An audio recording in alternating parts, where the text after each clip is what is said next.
If you want news and rumors that appeal, welcome to the Dusty Wheel. Hey, welcome back to the Dusty Wheel.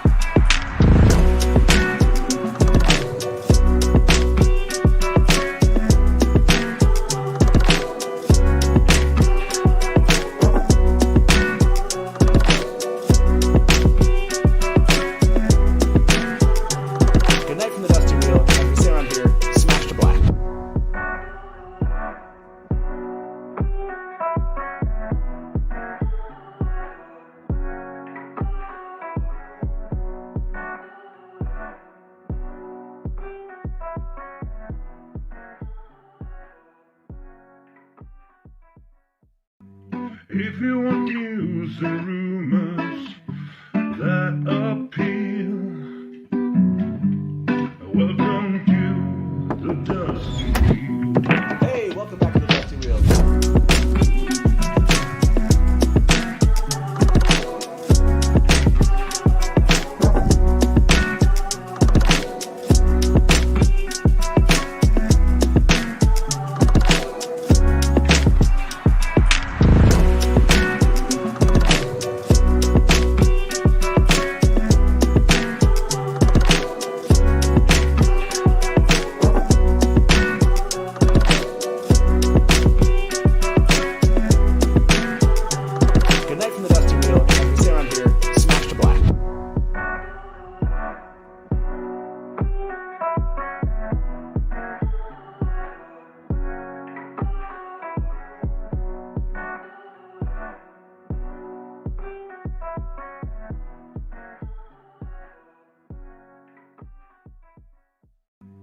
If you want news and rumors that appeal,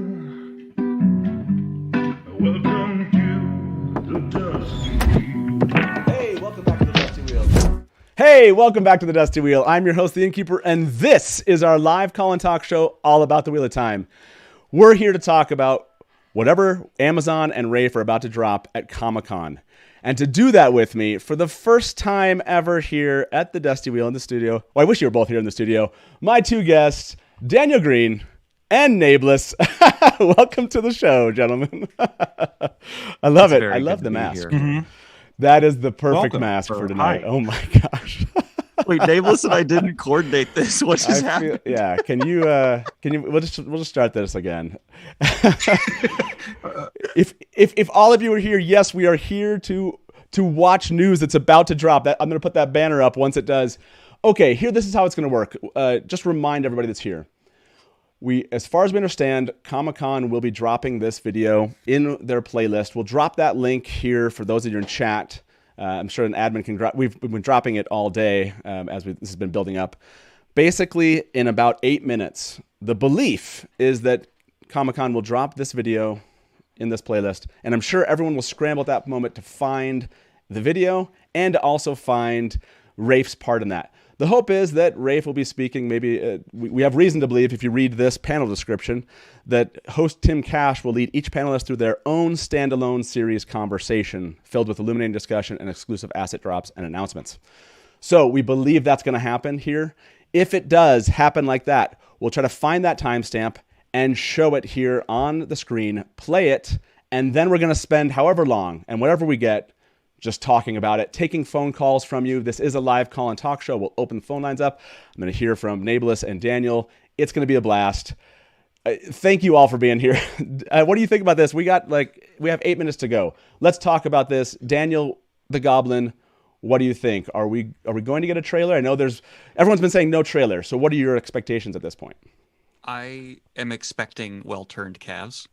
I am expecting okay, if we're seeing all these people saying no trailer, which again, I don't know what their sources are. It seems like if I was them, I would be dropping a trailer right now during this. But I'm really hoping that we get our first display of channeling.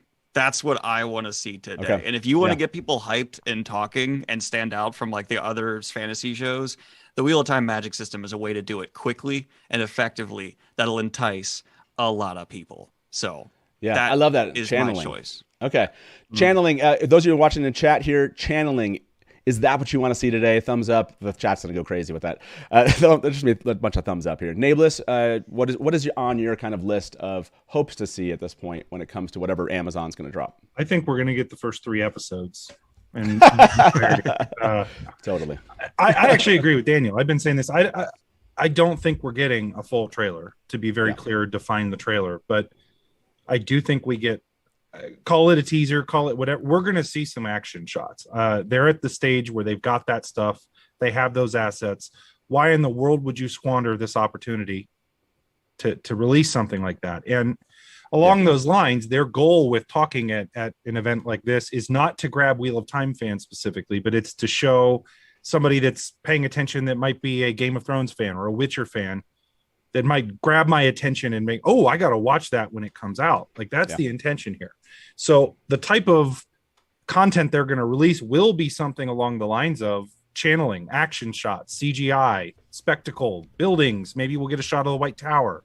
Like, I don't think it'll be character-driven moments, but it'll be spectacle. That's kind of what I would expect. And Trolloc. A Trolloc. I also expect a release date. Release date. Yeah, I feel like that is one of the big things. If you're joining us right now, yes, we are about to cover Rafe's drop here at Comic-Con. We don't know what texture that'll take, I guess, what format. So if for some reason that's a live stream or something, we'll all work it out together here with everyone in chat. But again, we're going to be live here before, hopefully during and after. You can stay here and we'll be talking about this. Can't wait to get your calls and hear what you both have to say. Again, there is a link to a playlist, and I will drop it. I mean, we're here, right? I have access to this. I'll drop it in chat. For those, again, if you're here with us on YouTube, you can see that link. I just dropped that in here. Again, that's to Comic-Con's Friday playlist.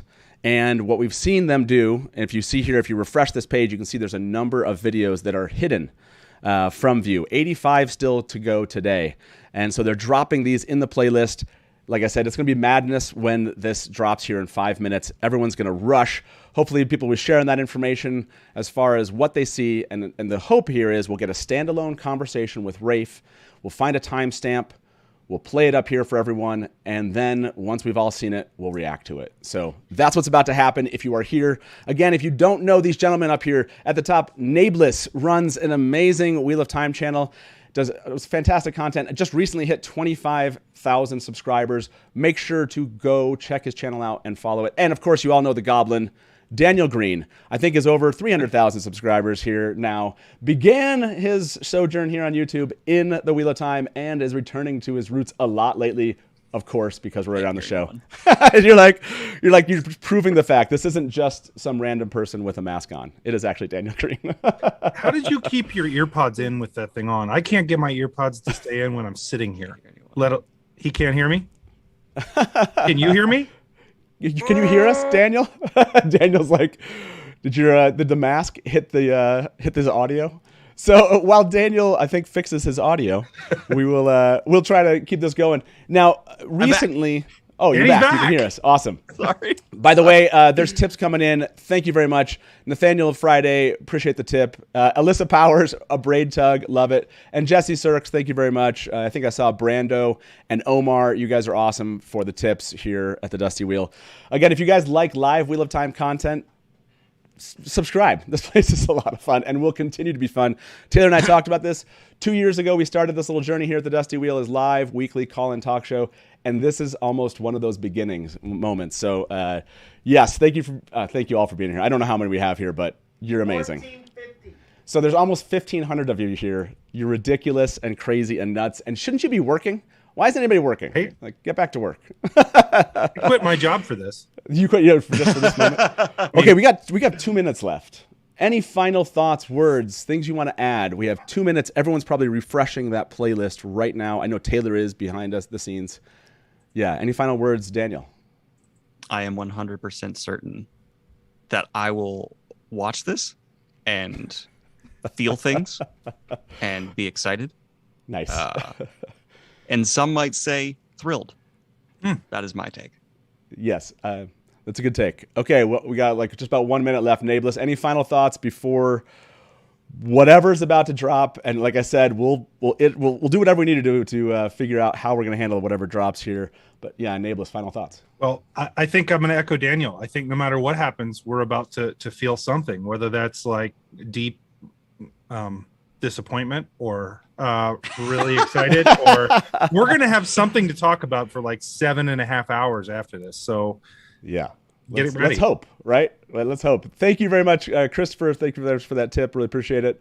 You all are dropping tips and they're flying by. Thank you so much. Okay, 11:59. I mean, again, that I wonder how many times this page is being hit worldwide right now. Just refreshing for this very moment. There's somebody out there that's unhiding these videos right now that doesn't realize how much excitement is around what they're about to do. To anyone who was just bothered by me peeling off my own face, I apologize.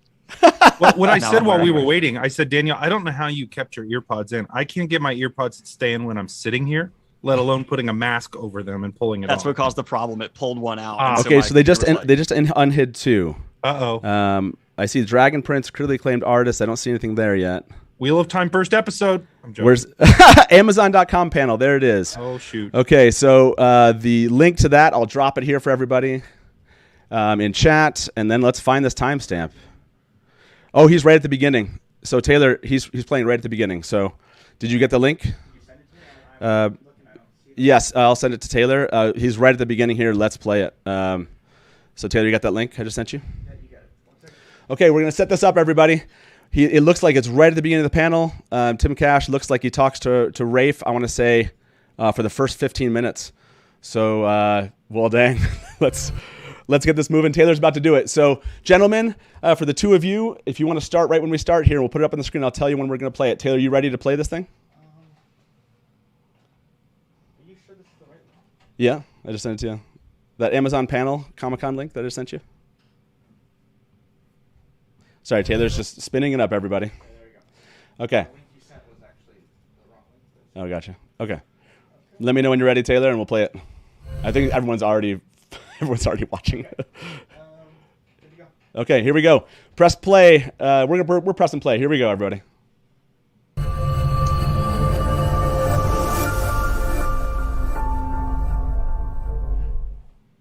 Hi everyone, and welcome to the Comic-Con at Home panel for Amazon Prime Video and IMDb TV Presents.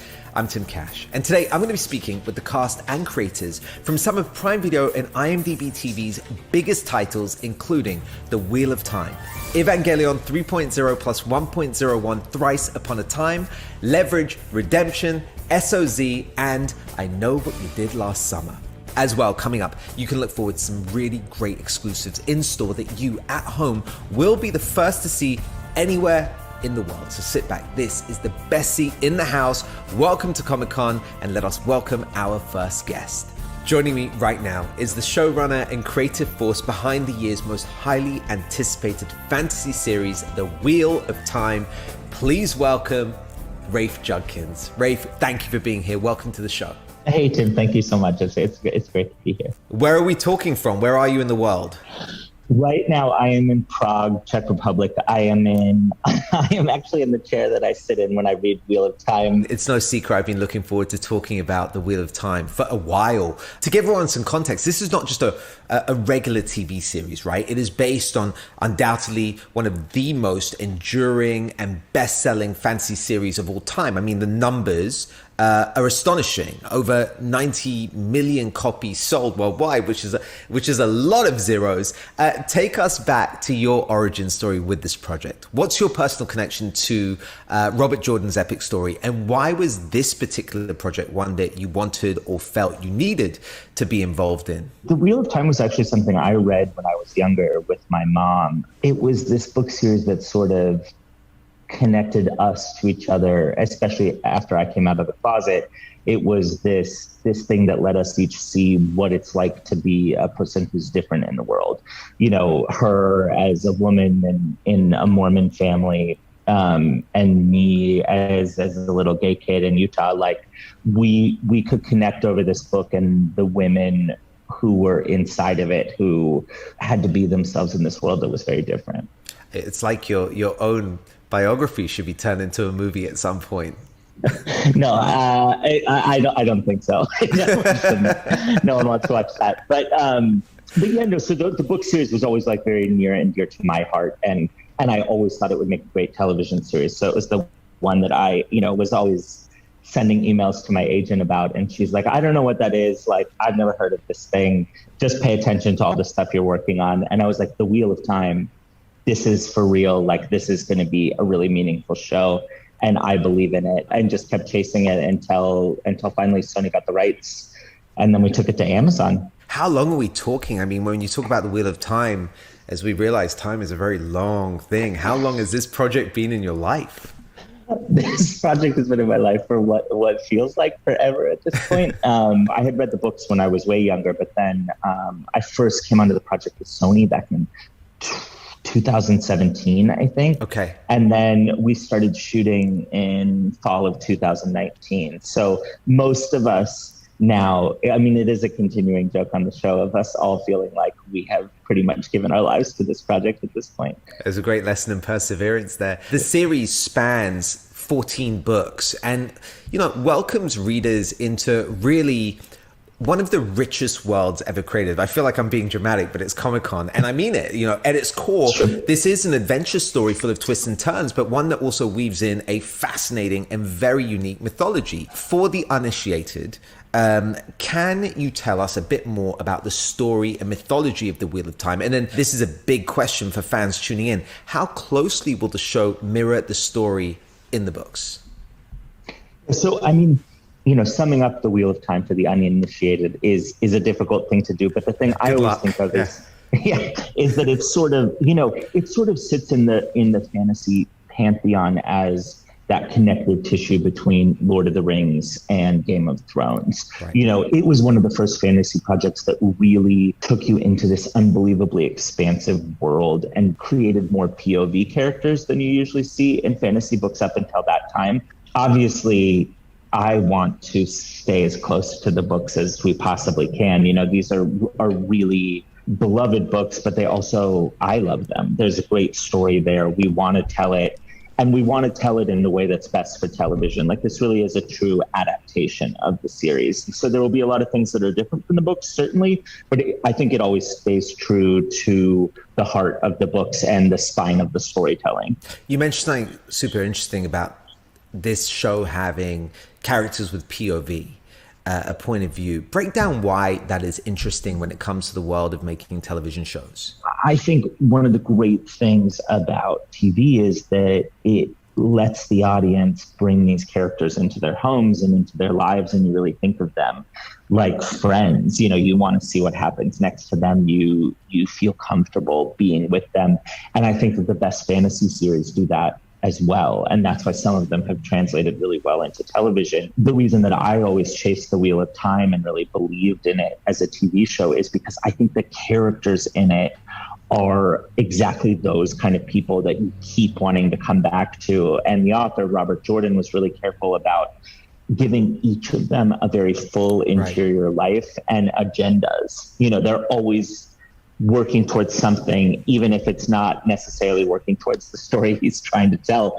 All of those characters want something and they push for it, and I think that makes for the best television. Which means casting is so important with a show like this, with characters that are so beloved. I was running down the cast list on IMDb, and one word to describe your cast is global. There's just so much diversity in so many different ways. Why was it important for you to bring in such an international cast to take on these roles? The Wheel of Time has always sat as the most diverse fantasy book that came out in its time. And I think when you're adapting it to be on television today, we also need to do that in order to honor the books that are there and make this the most diverse fantasy TV show that's been on television before. So I think that that's something that's been really important to me the whole way through the process, and bringing in all these people from these different parts of our world is letting us build the worlds within the show too. And it's just exciting when you sit down to dinner with Alvaro Morte from Spain and Priyanka Bose from India and Rosamund. Everyone just comes together in Prague and makes this this thing more than it would be without them. And let's talk about Rosamund for a second. I mean, we all have a favorite Rosamund movie. When you're casting for kind of really the main role of Moiraine, are you looking at different actors' works? Are you going back through their kind of movie catalog and spotting pieces that remind you of Moiraine? Like, what's the process, and why did you land on her? When you look at a character like Moiraine, she's so iconic, not just in the Wheel of Time books, but in the whole world of fantasy and genre. You need someone who just feels that part and believes it 100%. And that's the thing that was most important to me. I think that these books and fantasy shows in general have the potential to really transport you to another world if the people who are in that world believe in everything that they're doing and the things that they're saying and the things that they're seeing. The first time I got on the phone with Rosamund, I could just tell from the way that she spoke about the character of Moiraine that when she had read that first script, it just hit her that she understood this woman. And when I talked to her, I knew that she was the only option for this character because she understood Moiraine kind of in her bones in a really fundamental way. And that's the foundation of this whole show and this whole world working, is that you believe the characters that are there. And Rosamund is like the best foundation any good show could ever hope for. What was something she said to you in that conversation that you remember that you can share with us where you were like, okay, this is Moiraine right here? It was, well, I'll set the scene for you. We were on a writer's retreat in Bali.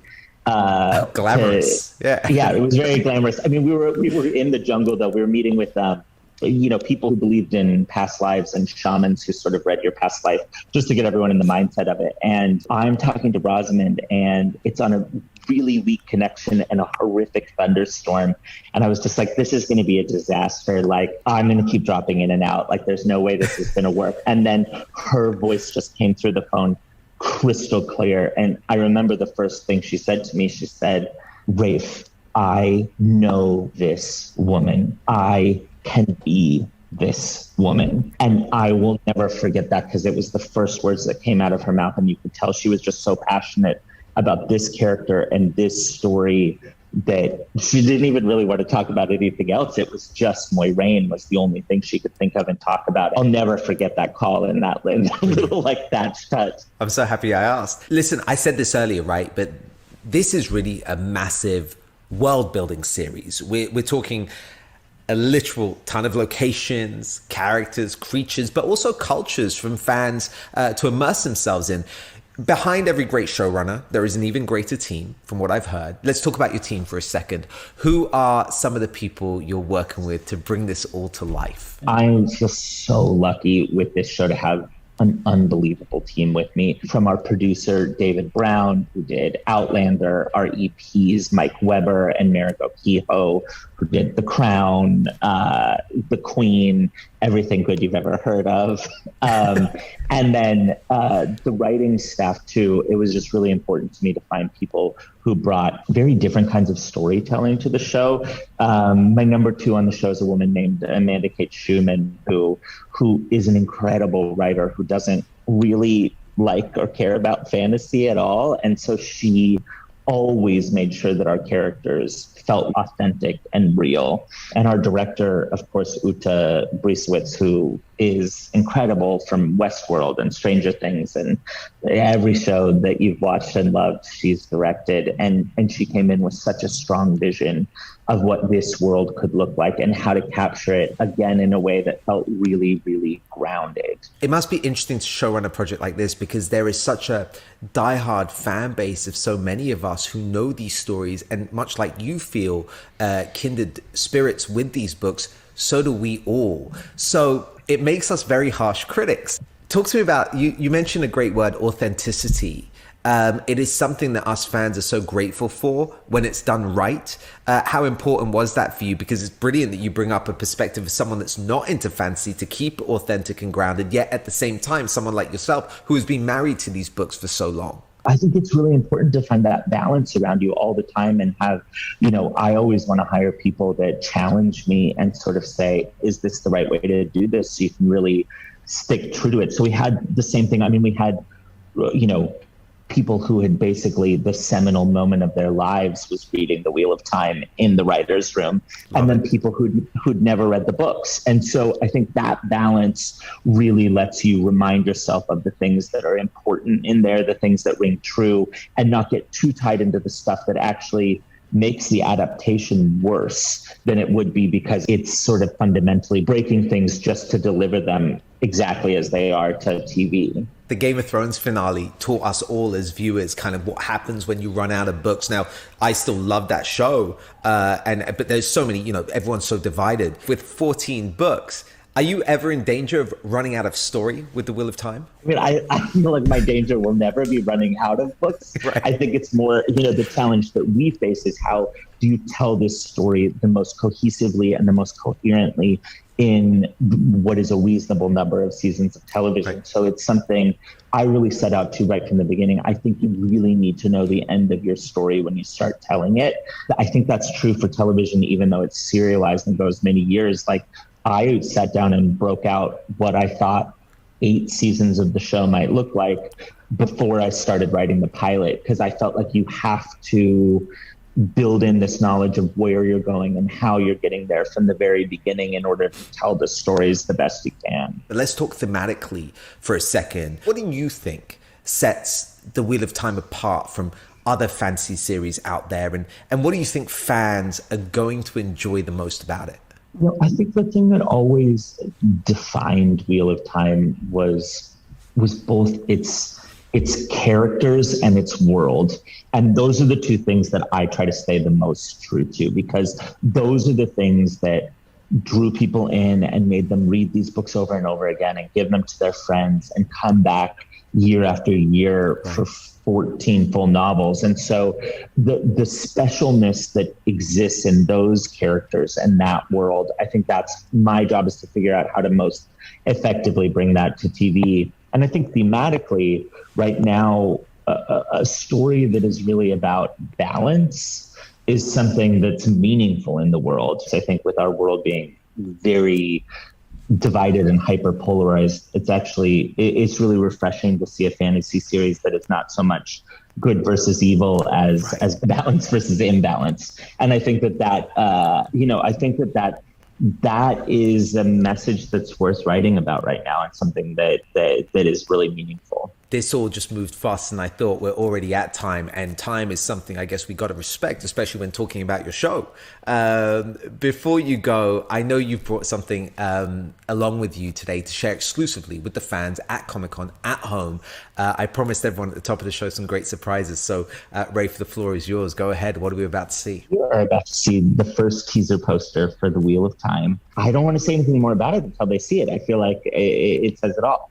Well, this is it right here. Let's break this down because you've put this out here so we can talk about it. Get into the details with me. What exactly are we seeing? I think fans of the book will recognize this as a very iconic moment in the eye of the world. And I think what I like about it is that for people that don't know anything about the books, this is a moment where you see our lead, Rosamund Pike, Moiraine, looking back over her shoulder and saying, like, you don't know what's through here, but come along for the ride. And I think that's what's so fun about these books and why people love them, is not necessarily that you need to know every specific of what's in them, but that 90 million people have read and loved this thing. And if you walk through that door, you're coming into something really exciting and special.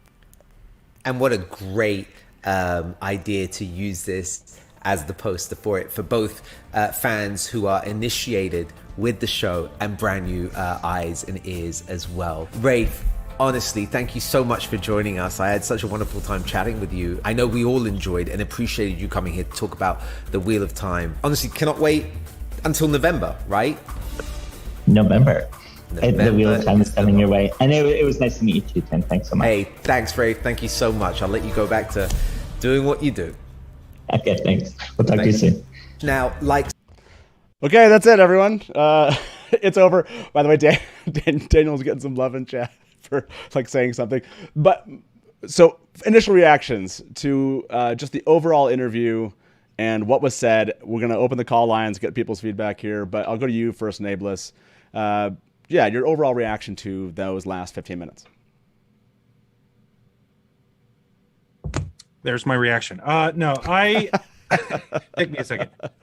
I am really happy with that teaser poster. I think it looks really cool. What I really liked about that, I guess this is my takeaway. I really love listening to Rafe talk about the series, like just about the books, in a casual setting in a little bit. Yeah. I mean, I'm sure we'll break down a lot. I took a whole page of notes. Yeah, I took a bunch of notes as we were going. Well, let's show that. I mean, obviously, that's the thing that happened at the end where he kind of put out something there that fans, I'm sure, were hoping for. Taylor, can you show the image here on? I think they posted it on Twitter. My guess was that they posted it elsewhere. So go ahead and show it there. Oh, you want me to show it there? Okay. So this is the image itself, and it might be fun, Taylor, afterwards to try to zoom in on that. I don't know if it's possible. Maybe throw it into the deck, or just be able to put it up for us. But yeah, obviously Waygate here seems to be the assumption. November as the date, but we don't have an exact date yet. Daniel, what are your thoughts? What was your overall reaction to what we just saw? So, do you think those are weaves at the bottom? Taylor, do you still have that up? I'm immediately going into like I must notice everything before everyone mode. Taylor, can you zoom in on that? Completely agree with Justin. I love hearing Rafe talk about the show. He seems to be so passionate about it. He doesn't give me the impression that at season 8 he's going to go, I want to go make Star Wars stuff and leave. Right. If there is 8 seasons. I also really like the way the logo looks. The overall poster together looks fine. I just like the small details here. Like I'm taking away, that's a logo I like for the show. That's a look for Moraine that's very clear. It's got the blue. I dig. The Waygate, I assume we're seeing. Mm-hmm. Yeah, it's got to be the Portal Waygate. Stone. That's the Waygate. Combination of the two, I don't know. Yeah, I also really like, and I'm trying to figure out if this is going to be an accurate representation of the way the show is color graded and shot. So that's also something I'm kind of questioning and interested in. So I didn't focus on the weaves there at the bottom. Yeah. That my biggest thing is if that's weaving, that's very accurate to the graphic novel we got for New Spring, which I know is based off Robert Drop Jordan had to say. So that's my. Can you tell I'm excited? I'm stumbling over words. Gotcha, Taylor. Yeah, Taylor's gonna get a close up of that image for us here, so we can kind of look at it a little bit more detailed. But yeah, I think my overall reaction was obviously as fans that have been covering this and following this on a day-to-day basis, some of the comments he made were not necessarily like new, but what I do like is that this is a huge opportunity for them to sell this show to everyone else. Right? Everyone here in chat right now, we're all showing up in November and watching the show. Like there's no doubt that that's going to happen. And we clearly would have liked a little teaser trailer, obviously. Like we're never going to not want more information. By the way, thank you very much, Lodge Keep, for that tip. Jesse Sirks, Medic, and Dylan, really appreciate your support here at the channel. Rob Christensen is pointing out a dissolve at the lower left of that image. So like I said, when we actually, and that's okay, oh, that's interesting. Taylor, I think just the image itself, and then we can kind of just have you just make it large across the screen and maybe cut it in half, and that way we can see both sides of it. So yeah, we can kind of look at that. Taylor was just asking me a question here. Yeah, I don't know. So in the end, I know that I saw a lot of some fans actually focusing on pronunciation, which was the funniest part of chat. If you were watching this and watching chat, this was an entire chat log about pronunciation. Wow. It was like the most Wheel of Time chat I've ever seen. Like this is something other fandoms, I don't know, maybe, is this another fandom thing? Does anyone know?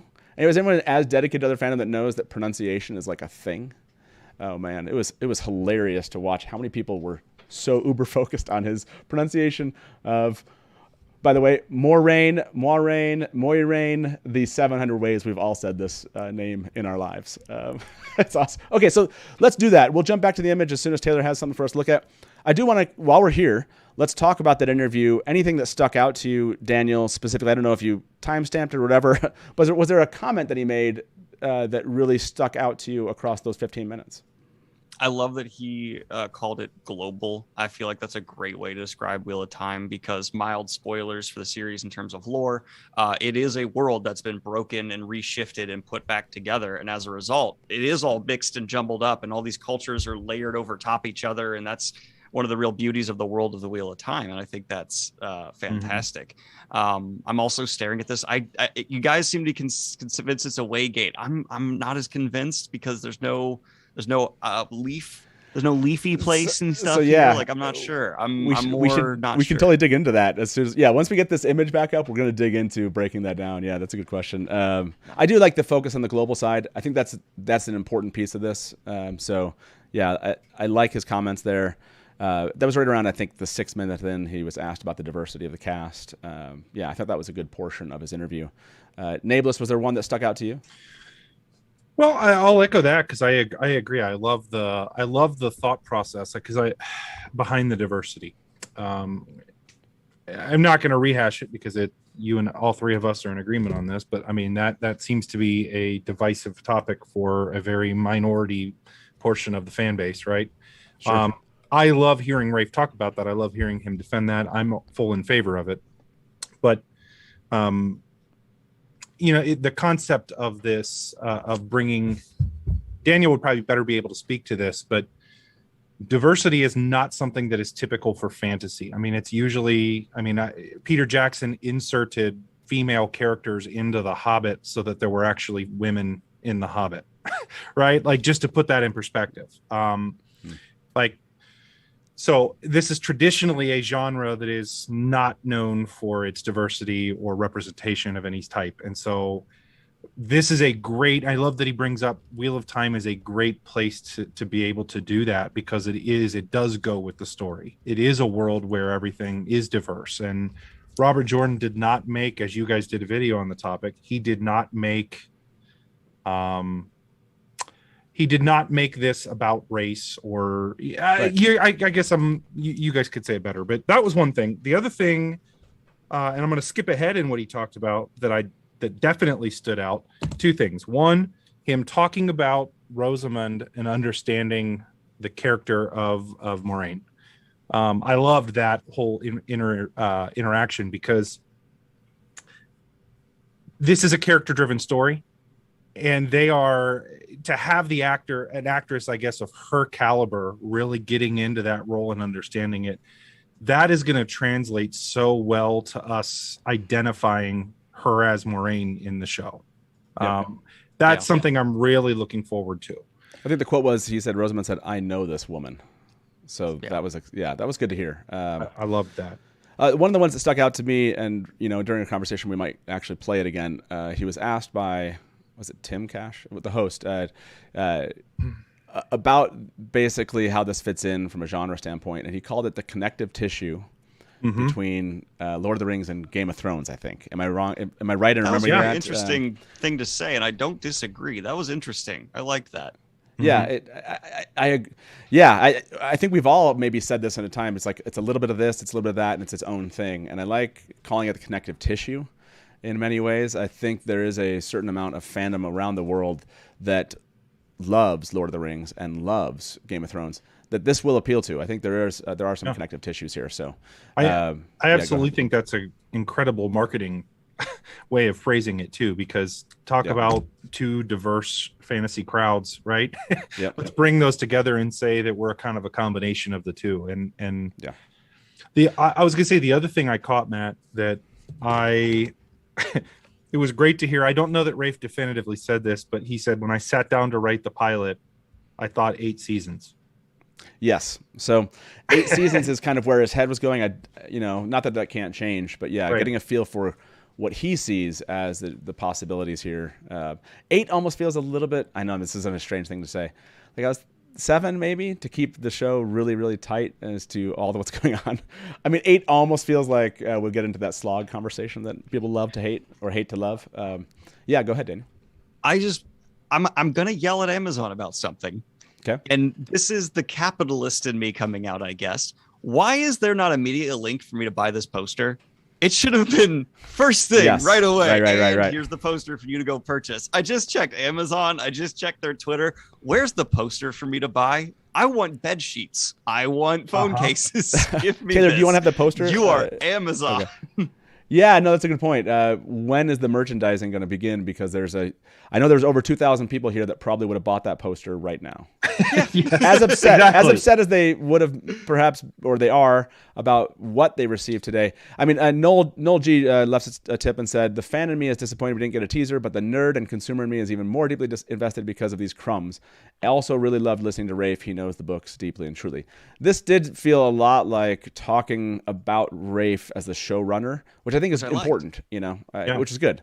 Another Delusion of Grendel left up and said, embrace Moiraine like you would embrace Sidar. Open the flower of your mind and embrace the moi. Let go of the moi.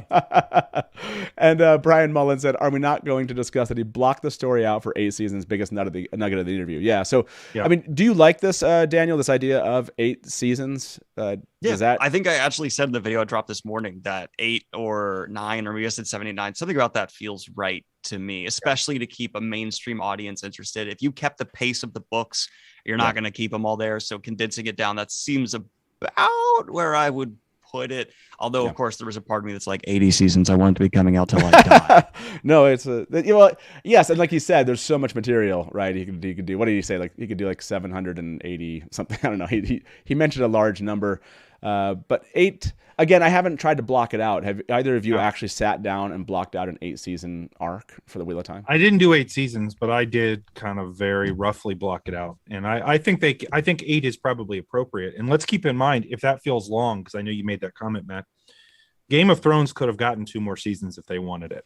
Oh, that's true. And they still would have been the most popular television show on TV. No, you're right. You're right. If the show is a hit, if we're getting to the point where we're having the conversation about season number 7 or 8, I think we're at the point where this has become the international hit that we all hope and expect it to be. So I think that's very likely. I'm super excited about it. I saw someone claim that in alt text somewhere it is referred to as a waygate, which would confirm that, but I also am not seeing that, so it could have been a false claim. Well, I'm not seeing that either. I'm going to go look it up before I can speak to where this is coming from, where the thought that this is a waygate is coming from, is there were back leaks. I'm literally digging into the code right now.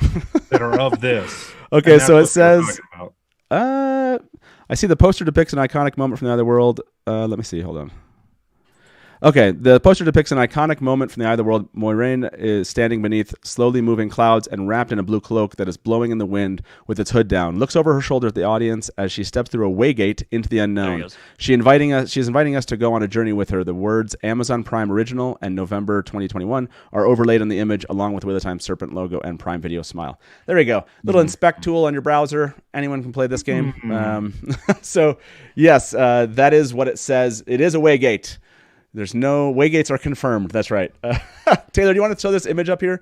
I think Taylor got us a close up of the image. Let's throw this on the screen. Okay, yeah, go ahead, Taylor, and you can throw it up there. This will give us a better shot of it.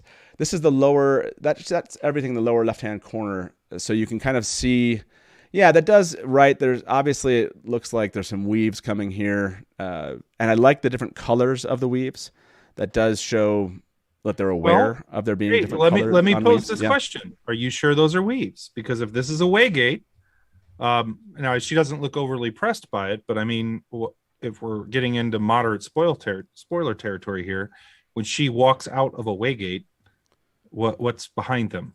Yeah, so maybe right. I'll post that up for everybody right now. We'll do a little spoilers. Misty. Let's just assume here that kind of misty. Oops, sorry, Taylor. Go. Can you take that image down just for a second? I just want to remind everybody we're going to put spoilers up. We haven't said this is also confirming November release. It's November release. Yeah. Skip over that. So spoilers ahead, everyone. Just so we're cool. But before if you're spoilers, here, November. November. Yes, before you leave. November.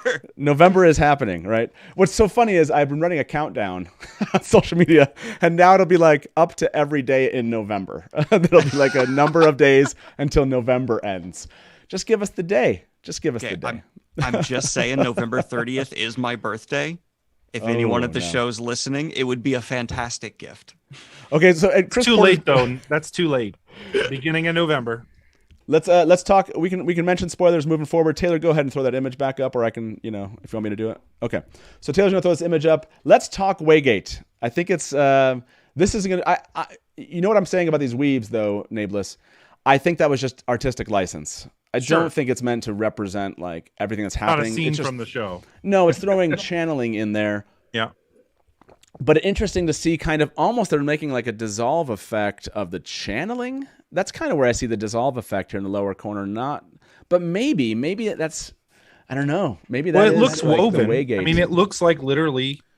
Yeah, red that's what I'm weaving. saying. It I mean, really that's what does. it And looks like. No, but that yeah, looks as complex as weaving should look to me. So something about that to me is hitting weaving hard. And especially with the colors, if you notice there's tinges of red, yellow, I love that. blue. Yeah. That's water, fire, spirit. Like that's what that looks like to me. If they're giving us that, I mean, good on them. Like if we're gonna get that in the FX side, where we're actually getting colors of weaves, let's hope that that's the case, because that's some pretty nerdy stuff that a lot of fans don't actually take into account, right? So yeah, and Skyla's pointing out in chat here, this is not a direct scene from the show. Yeah, there's no reason to believe this is an actual scene. What we're gonna see, people are mentioning this portal, this Waygate might not fit in the basement very well.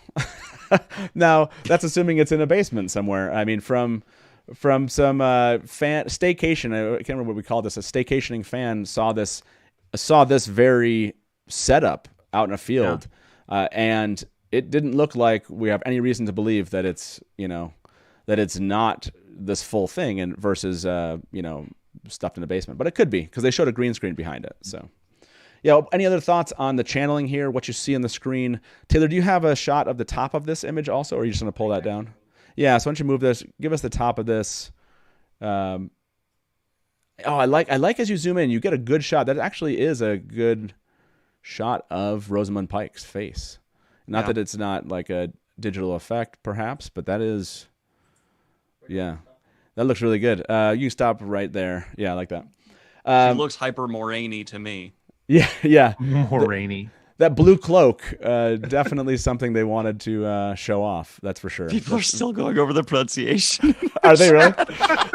Look, you're going to hear me say it like a billion different ways too. Look, I will go find Jordan's comment on this. I'll post it later today. And I think he pronounced it. That way we can all at least stop arguing over which one we like more. We'll still argue over it. It's pronunciation. It's the wheel of time. But I like this shot of her that I put up on the screen here. It's beautiful. Taylor, you can show us the very top of this also, where the icon comes in. Oh, I love the logo, by the way. Love the logo. Jake just said Sarah Nakamura dropped some clarification. Did I miss Sarah's note in chat or on Twitter? If somebody wants to post a tweet, if she said it there, or point out where in chat she said it, happy to kind of have Taylor pull that in. Yeah, the logo looks good, obviously. I mean, we've seen this one before. I do like how you can kind of see almost the sky behind it, so there's a nice effect there. But I like that. I think everyone's focusing, and I think it rightfully so, on the channeling side of it. It's really that's really interesting. Oh, so Sarah said something in chat. I got to find out where that is. I missed it. So trying to scroll through. I mean, how do you even? I think Daniel, your live streams are this have this many people all the time, and they. You just lose it. I've never been able to find a good system for finding stuff, unfortunately. There's okay. So Sarah said this. The oi. I don't know how you'd pronounce oi versus oy. I'm going to try to do it. The oi or oy is much softer. The idea is moi rain instead of moi rain. So in other words, it's a really soft sound there. It's not as maybe heavy. Taylor, can you show that on the screen for everybody? I don't know if One thing I do want to warn some people Sarah's I'm seeing comment take from chat. this a little too literally. I don't think this is an actual shot from the show. I'm seeing some Right. people take it that way. This is going to be a crafted image, like how in the Game of Thrones posters you saw all of them on the throne. Those were not scenes from the show. They're just things to look Right. nice. And same thing with like the Dune posters we got. A lot of the time stuff like this is not directly from the show. Because I'm seeing people say like, I don't know what this could be in Eye of the World. I don't know either, because this is probably not. Yes, good point. And And I'm gonna go grab that text, by the way, that people were talking about, the alt text. I'll send that to Taylor and see if we can't put it up on the screen also. So anything else stand out to you, the both of you, either from things you hoped to see and didn't, and knowing we have a release date in November but not the day, seeing that they put Rosamund Pike here. I mean, it makes sense that she's the most well-known actress, probably, at least in the U.S. I would imagine. I think Alvaro Morte is pretty well-known, but iconic from the actual books themselves. Having Moraine Daniel there. Henney is huge. Yeah. Oh, yeah. Absolutely. I was just say from an iconic standpoint, maybe even seeing Daniel here, the warder, that could have been cool. But I like that they've put her as the focus of this one. I was actually going to complain about that. I want to see Lan at her back. I wanted to see the two of them. So I get it. It's cool seeing Moraine, but I'd love to see Lan, backing her up. That's where he should be. Yeah, I still think they're leaning into her recent success. I think this is just the beginning of that mark. You'll see a different poster with Lan on it. I mean, we're going to see multiple posters like this. Just like you're saying we're going to get character posters for the whole I bet you gotcha. we will. I bet you we do. Okay. Because they if they're going to capitalize from a marketing angle, again, Alvaro Morte, Daniel Henney have like a bajillion Instagram followers, right? Like, right. They're clearly going to put them smack it on a poster to market this. Shane just said, I've listened to the audiobook of The Wheel of Time for years. The way they're pronouncing her name is driving me freaking the wall. I will say, Michael and Kate will admit that they didn't always nail the pronunciations. I mean, they don't even have consistent pronunciations. No, there's Robert Jordan. Yeah, it's actually like the audiobooks. This is true for miniseries, are not what the actual author said sometimes, which is weird. But I can actually say for my book, I had to take extra steps and be very clarifying that like here is the way I'd like it pronounced if you don't mind. But for sometimes, especially in the earlier days, that wasn't always the case. Okay, I'm gonna bust people's heads on this one. The brains. If you haven't heard this before, I'm assuming lots of people here in chat with us. I just sent Taylor a tweet that plays the pronunciation of the word Tarvalon. That's right, Tarvalon, not Tarvalon. So if Taylor can play this one for everybody, this one's fun. And again, if you thought the pronunciation was one way, you can listen to Robert Jordan say it, and that's the fun of pronunciation, the pronunciation game we play in the Wheel of Time. We could do pronunciation bingo. Yeah, like I said, Taylor will get that moving. I threw together an image really quick here of, if you guys want to see it, of the text from the actual code itself. So I threw that together because why not? So let's play. Oh, here we go, Taylor. Yeah, so that's okay. So I'm going to play this for everybody and listen to how Robert Jordan pronounces the word that you all are wondering if that's true. So go ahead, Taylor. Okay, here we go.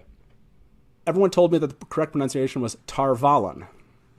And I was like, okay, I hate that, but that's fine.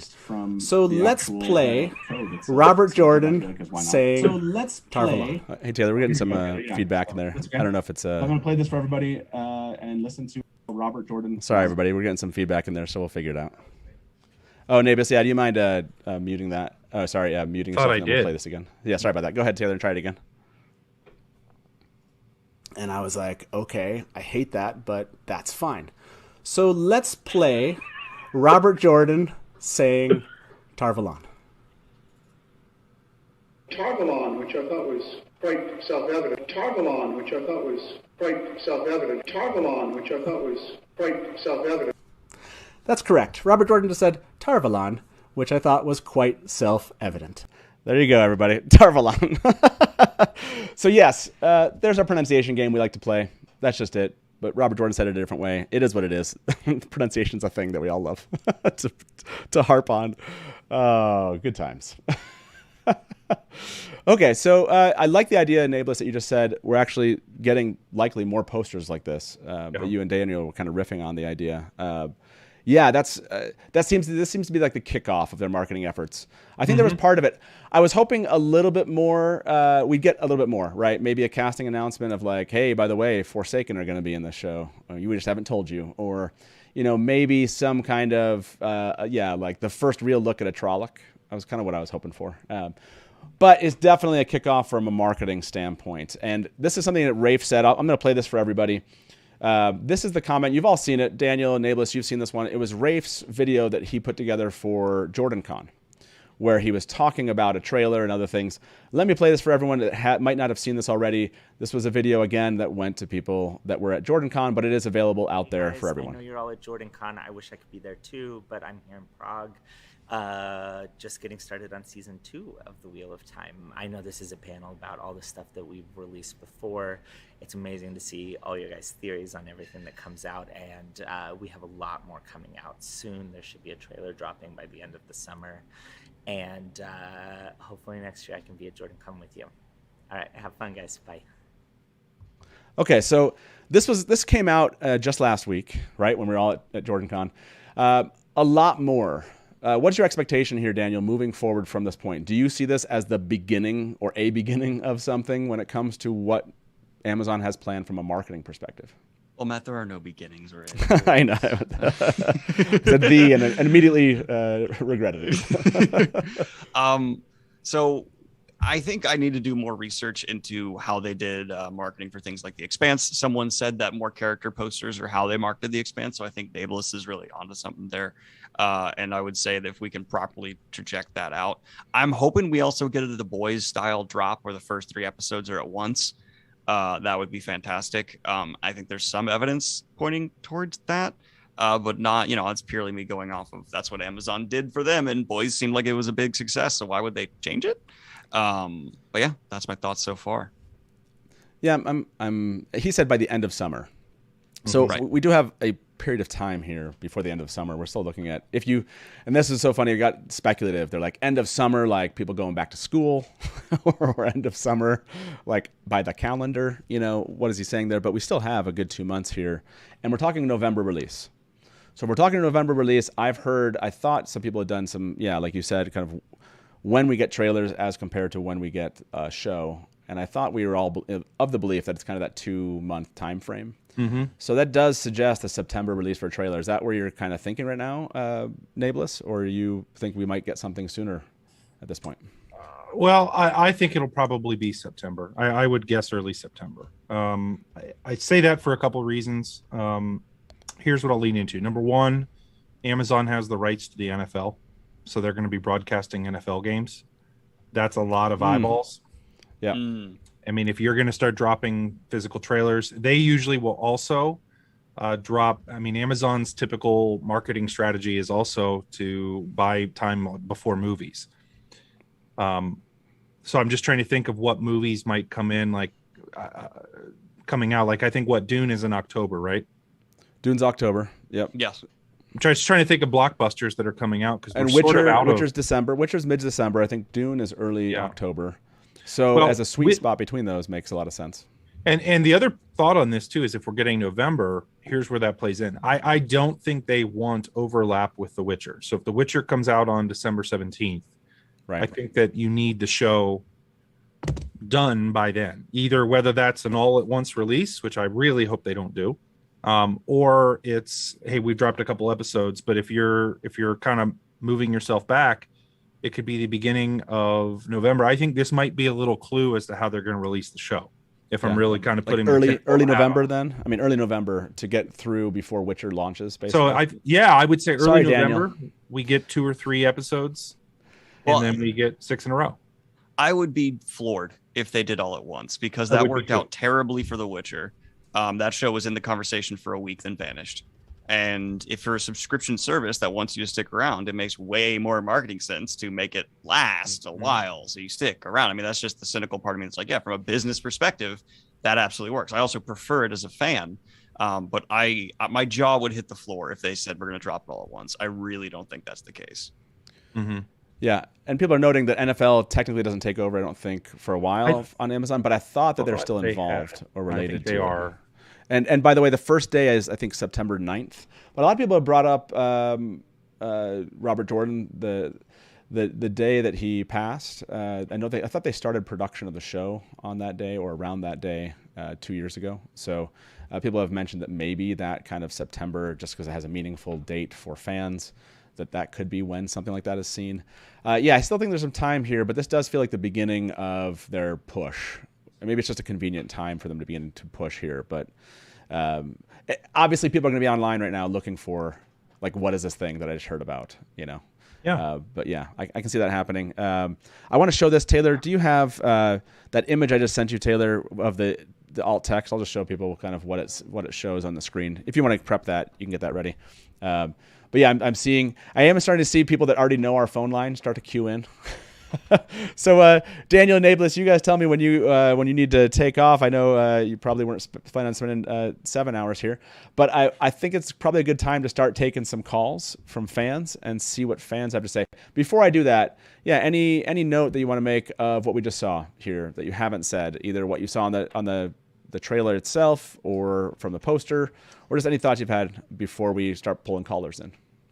I would just say that I'm really hoping that's Weaves at the bottom, and then we have that colored initiation going on. That's where my brain's focused. That'd be so cool. I did make a couple. I'm sorry. Yeah, no, go for it. Yeah. I was going to say I made a couple notes just during this that I thought they're not related to anything. But number one, he reiterated the whole idea that he's not going for good versus evil, but this is balance versus imbalance, which I really like that concept. Yep. Now, one thing I thought was really interesting, he referred to Uta Brezowitz as the director. Interesting. Did you catch that? And I'm wondering, so again, she's also listed as an executive producer, at least that I thought I remember seeing that. I wonder if she's sort of I know they have individual episode directors, but I wonder if she has some sort of creative control or vision for the rest of the episodes as well. I don't know the answer to that. It was odd the way he referred to her. Yeah. Daniel, you looked like you had something to respond to on that. Well, for me, the first director in shows like this from research I've seen really sets the tone for every director because we know we have more directors coming in to do different episodes, but every director has to kind of follow them. So I could just see him referring to as the director because I'm sure on set the conversation is, what did she do? Okay, she did this. That's okay, great. Okay, she's kind of the tone setter director from what I understand how this kind of stuff works. Like I said, she's listed as a producer, which makes me feel like she's more involved than simply showing up for the first 2 episodes. Yeah. But I don't know that.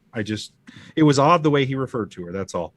I think that was all I had from my notes. Oh, and then he dropped a nice little dig at Game of Thrones, which I thought was funny. I missed the dig. I saw people mention that. What was the dig?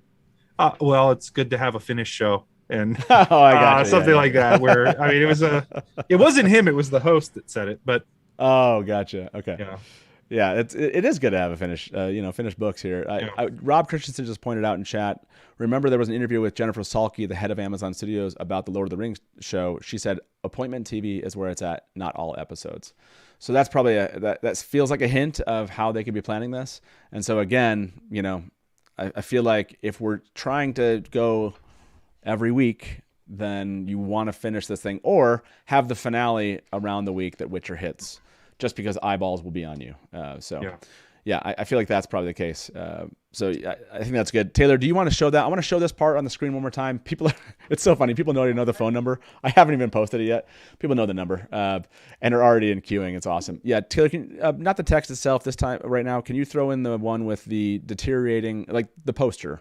I want to show this because it does look like the Waygate is deteriorating. So I want to show this. A fan also pointed this out in chat. I saw this on Twitter. So Taylor will throw this up. Yeah, that spot does, if you look closely, it does seem like the edge of this Waygate supposedly is breaking apart.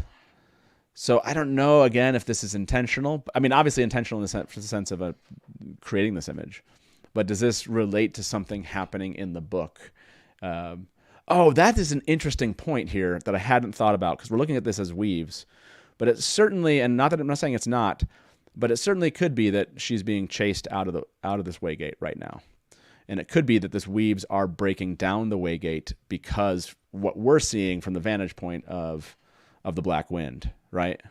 So you could be seeing like she's leaving the ways here. She's channeling to hold it back, and it's breaking apart the Waygate. So that's my new theory. That's what we're seeing in this poster. My theory is that it's not a shot from the show. Yes, well, yeah. That's a good theory too. Daniel, what scene do you think this is?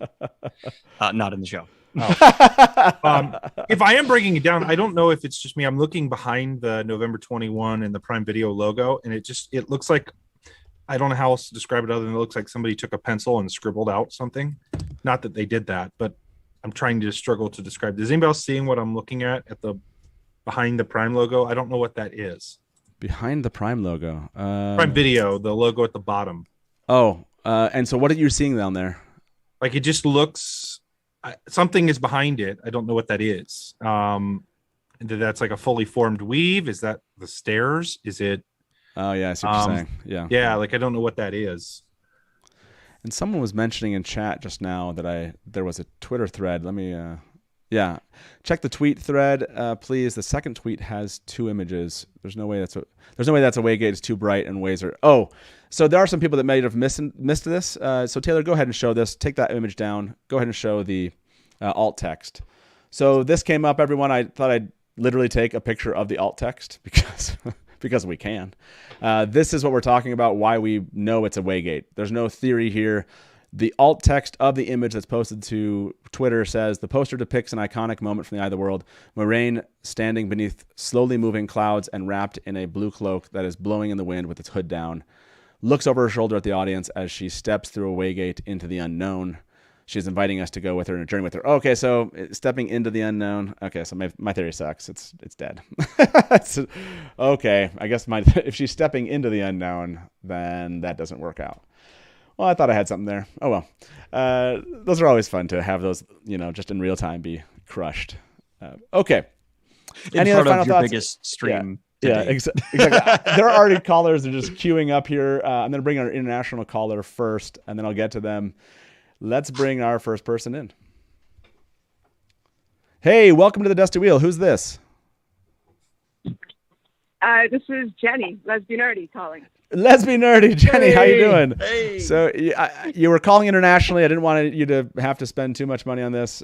So what are your thoughts here? I can't keep you on for very long, but yeah, give me your thoughts on what you thought about I understand. Their release today. Well, I had to say, one of the things, like you were talking about highlights from the interview, I guess that jumped out at you. For me, like he started off talking about how the books resonated with him as a gay man. I mean, I just did a video and I wrote an article for Dragonland about queer themes in the books and how they resonated with me. And it was amazing to me that was the first thing he brought up. And I was like, oh, that makes me really happy. It just makes me really, really happy. Yeah, no, that's a good point. That is the first part of the conversation. And, a lot about, I think I mentioned this, was this very showrunner driven aspect of this interview was about him kind of personally, how he got into the Wheel of Time and him sharing that story. Yeah, I'm sure that resonated just internationally, just how open and happy and proud he is of that. And not only that, of the books, like this is a part of him and these books are a part of him. And so, great call out there. Did that strike either of you also at the same time? Yeah. Like Daniel, were you surprised, or I mean, did it hit you that this is the way to introduce, or he introduced himself to the world? It just shows me he's being consistent. I mean, because Rafe has spoken on things like this before, and he's just not backing down, and he's being accurate to the books and at least bring them up to date in a way that is sincere to the way Robert Jordan wrote them. So yeah, I'm down for it. And especially with the global themes he's mentioning that are true with how the world was shaken and folded in on itself, layering cultures, that's, nail on head. So I just think it's not surprising to me at all, because it's just like, yeah, that's what he's been saying and he's right. Mm-hmm. Yeah, I think that's a good thing to call out. I appreciate that. What did you think about the poster when you saw it, Jenny? Oh, the poster is gorgeous. You knew I was going to love it. There's no way I was going to hate that. It's amazing. I love that they're giving us these things. So, yeah. Yeah, a poster was kind of one of the things that we wondered if would drop, and that one did. So fans were right. We did get a poster drop. Yeah. Jenny, thank you very much for calling in. I really always appreciate your thought process around this, and thank you very much for highlighting that aspect of the interview. Appreciate that. We'll talk to you soon. Okay. Yeah. Okay. Yeah. Bye-bye. Talk to you later. Okay. Bye. Bye-bye. Matt, I do believe I'm going to have to jump out here as well, unfortunately. No, sounds like, hey, Daniel, thank you so much for being with us, man. It was a blast. It was awesome to have you. And hopefully you enjoyed that, everyone. Obviously, Daniel Greene. I feel like I'm at Jordan Con, so I'll be like, round of applause for Daniel Greene for being here. But yes, thank you for being here. Obviously, you all know Daniel Greene, and if you don't, go look him up on YouTube. He's been talking Wheel of Time on YouTube for many, many years. And is, like I said, diving head back into it, headlong. So it's awesome to have you here, man. We'll talk to you soon. Thank you. It's been Okay. 5 awesome years, and it feels like it's all built to this moment. So Right? let's go. Yeah. I feel it. That's awesome, man. We'll see you soon. Hey, Daniel. bye-bye. See ya. So, Nae'blis, it's just you and I. Okay, I have like all sorts of callers, and you just let me know if you have to take off. I'm ever, good. but, I'm good to stay. I okay. was planning on being here for all day, so. Okay, sounds good. Let me bring our next caller into the show. Welcome to the Dusty Wheel. Who's this? Derek. You say Jared? Or Derek? Oh, Derek. Sorry. There we go. I got you, man. So, Derek, welcome to the Hey, no show. problem. What were your thoughts today on what you heard, what you saw? Yeah, just talk to us. So yeah, looking at the Waygate as it's confirmed, I honestly think they're going to combine portal stones and Waygates, and they're going to go into like the alternate dimension of what you get with a portal stone. And they might even do like the Black Wind as some sort of like Alioth from Loki idea. That's What do you interesting. think? That's an interesting point. Do you see this happening, Nae'blis? Them merging these two ideas? I think it's very possible because they obviously serve similar functions, right? Like they needed fast travel early on before traveling became a thing. Do we want these two separate things or not? I think that's a possibility. I would caution everybody, as Daniel was saying, that not to judge this little clip, because even the text that you showed, yes, it describes this as a Waygate, and we had a leaked set photo from way in the past that showed this particular structure and said it was a Waygate. So, but that all being said, I would caution anybody on trying to say what this would be and extrapolate anything. They're just trying to show Moraine showing us the world, right? Like come through here. Like that's sort of the symbology they're doing. So I don't know that I would make the jump and say that this is telling us much in terms of what the plot will be or anything like that. Yeah. I think from a narrative point of view, though, there's so many ways to fast travel that they're going to pare them down. And the ways as we know them is just narratively, you'd have to go into a lot of lore and all that kind of stuff, where if you combine them, you can get away with it a little easier. Having a single portal mechanism when it comes to gating to like other worlds, right? If you look at the ways, you can consider them another reality. And then if you look at obviously portal stones leading people to mirror worlds, so you could, right? If we want to read into this image a bit, we can look at it as less like the treefold, Terangreal kind of, open the door mechanism, and we could look at it as a channeling mechanism to get it into the ways. And so they could have turned this and more maybe into the world of dreams. Maybe they're combining three. That's an interesting point. Also as a mechanism to channel and maybe into the world of dreams. Wow. Yeah, I could see them making this choice of having these portal stones, Waygates around the world that are multi-use. Absolutely. I think that is a choice they could make. I love the portal stones as standalone things just as a fan, and I love portal stones. If you've ever watched this channel, flicker, right? The but I can flicker see scene them. is one of the best literary scenes ever written, but they're hard to do. Yeah, good point, Derek. I love this. Okay, if you're still watching us in chat, if you're not, by the way, if you're watching us on Twitter, Facebook, hopefully you enjoyed that. If you want to watch the rest of the show, hear from our callers, join in this, Twitter and Facebook. This has been your kind of, I guess it's not really a sneak peek, but this has been your portion of the interview. We're gonna cut those off. Join us over here on YouTube at the Dusty Wheel. Please do, if you're here, please do subscribe if you like live weekly Wheel of Time content. We're going to be covering the show, and obviously as it comes in. But we just had an episode on Age of Legends. We just talked about Teleron. It was ridiculous. We got stupidly geeky, and it was awesome. So yeah, if you enjoy this thing, please do subscribe. We'd love to have you here at the Dusty Wheel. And Derek, thank you for that idea. I'm going to ask everybody in chat, thumbs up if you believe that Rafe and his team will create kind of a multi-use portal mechanism like this that we're seeing versus keeping the ways and portal stones, or Waygates and portal stones, as distinct devices. I'm kind of curious. So thumbs down if you think that won't happen. Not if you hate it, Thumbs up if you think it's going to happen. Thumbs down if you don't. So, hey, Derek, thank you very much. One last thing before it goes. I'd like to ask people questions when they call in like this. Which episode, we know there's going to be 8 this season, are you looking forward to most when it comes to the Wheel of Time TV show season 1? Usually the one before the last is usually the most impactful story-wise. So 7. So 7? Okay.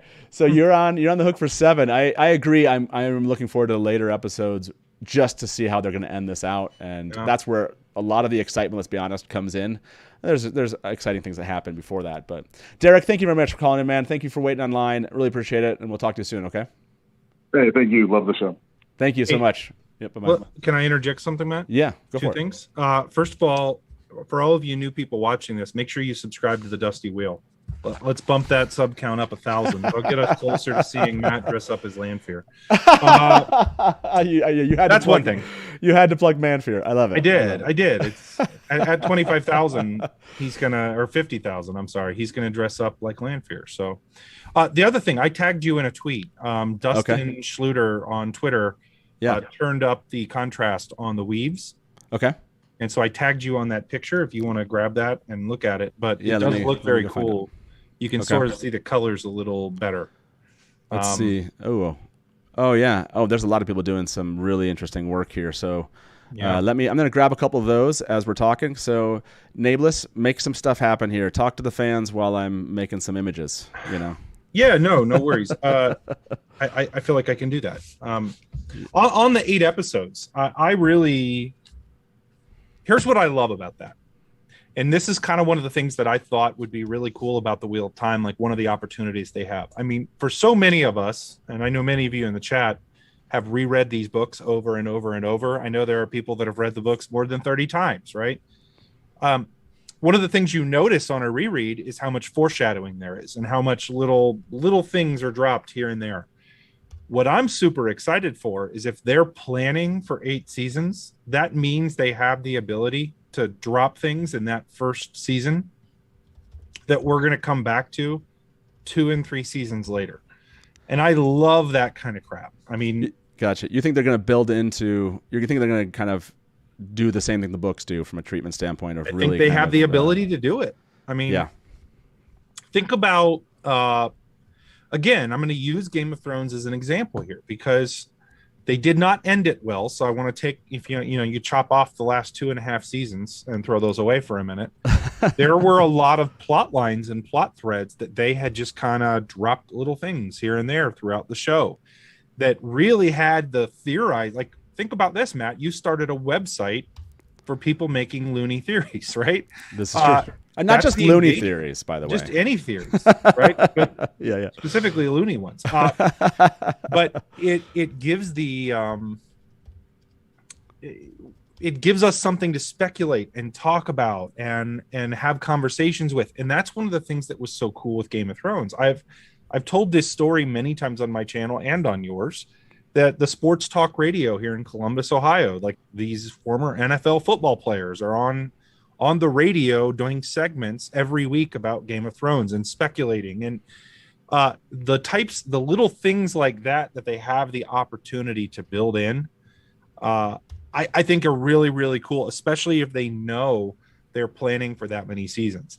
The other part of this that's very encouraging to me, and I'm going to tie this into some news that WoT series dropped like a week ago, that Amazon just like literally bought and has a lease on an enormous building in Prague. Like they turned into a studio. Called Jordan Studios, yeah. Right. Called Jordan Studios. And I mean, I said this on my last video. It's the size of 2.5 Costco's. Like, oh, really? Yeah, okay. It's that big. It's 344,000 square feet, which is enormous. So you look at the combination of that, the fact that they started working on season 2. I mean, Rafe was dropping hints about season 2 months and months ago, right? The fact that I think they were given a number of seasons up front, and I think they have a commitment that they want to make this happen. It is known that Jeff Bezos is a Wheel of Time fan, right? So These are things that are, I think, really, really darn cool, because when you know you have a lot of seasons creatively, you can do some of the stuff that you might not get to do if you have to tell a condensed story. Right. Right. That's what I'm excited for. Yeah. That I liked, again, this goes back to that when I said maybe too long at 8 seasons. You're right. I mean, in the end of the day, I want 10 seasons, 12 seasons, 15 seasons. You know, I want as many seasons. I just want them to be able to have the time to tell them. Right. So whatever time it takes to tell that story, I hope they're allowed to have it. And I hope that the fans kind of get excited about it. By the way, I want to mention, obviously, Meg O'Hara, thank you very much for the tip. With a note, this is for the Dusty Wheel shorts. Can't wait to see what you guys do. Yes. If you're wondering where the Dusty Wheel shorts are, Taylor plans on, Taylor's my son who does production on the show. He loves film, and he's directed a few of his own pieces of work and produced them. And it plans on doing some fun stuff with off-screen scenes, right, that we don't get, let's say, in the show. And so the idea is that he can work on those shorts, and those will be a lot of fun. So thank you very much. I really appreciate that. That's really kind. And yes, thank you for everyone that's subscribed today, by the way. It's really, really appreciate it. A huge thank you. So Taylor, I sent you those images. Did you grab those? Let's throw these up there. Nae'blis had mentioned some fans had done some like oversaturation on an image, had done some close-ups. There's an image on a cloak I want to show everybody. This one's kind of cool. I love that fans have had time to kind of dig into this. If you zoom in to her cloak, you can see an image on the back of it. And Taylor will throw that up. It almost looks like is that a serpent? And this was from a fan on Twitter. Thank you very much. I'm going to go try to find your name in the midst of us doing this live. This is from, this is from Fart Nonu. That's on Twitter. Thank you very much. I'm gonna actually post this into chat here, and you all can go look at this. What I see, there it is. And yes, go ahead and post this one, Taylor. It looks on the back of her cloak. I don't even know what to call that. So it's hard to think. I mean, maybe that's a shadow, but I don't know. That looks purposeful. Do you see this one, Nae'blis? I'm watching your delayed, so I don't think it's. Oh, that's right. No, I put a link. I put a link into the chat. Did you see that link? If you click on that, you can kind of see. Okay. You can see the close-ups that. Oh, I did see it. No. Yeah. So, what do you guys think this is? It almost. Again, I don't know that it's actually part of her cloak, but I think it is something they dropped in here. But it almost has. I don't know, a Trolloc feel to it, a serpent feel to it. It feels like it's just like an Easter egg dropped. I feel like it almost looks like the yin, like the ancient symbol of the Aes Sedai. You think that's what it is? Okay. I mean, I don't know. That's my first impression looking at it, but it's hard to tell because it is. Yeah, maybe that is. Maybe it's just like maybe I'm seeing a little bit too much. Yeah, it's just the Aes Sedai symbol on the back there. I'm over there. I like Amy's the wise one to Puff the Magic Dragon. Yeah, exactly. Okay, Taylor, show us it's this. It's a dolphin. That's a fun one. Yeah, I'm seeing a muddled Aes Sedai symbol. Yes, a fish. I love it.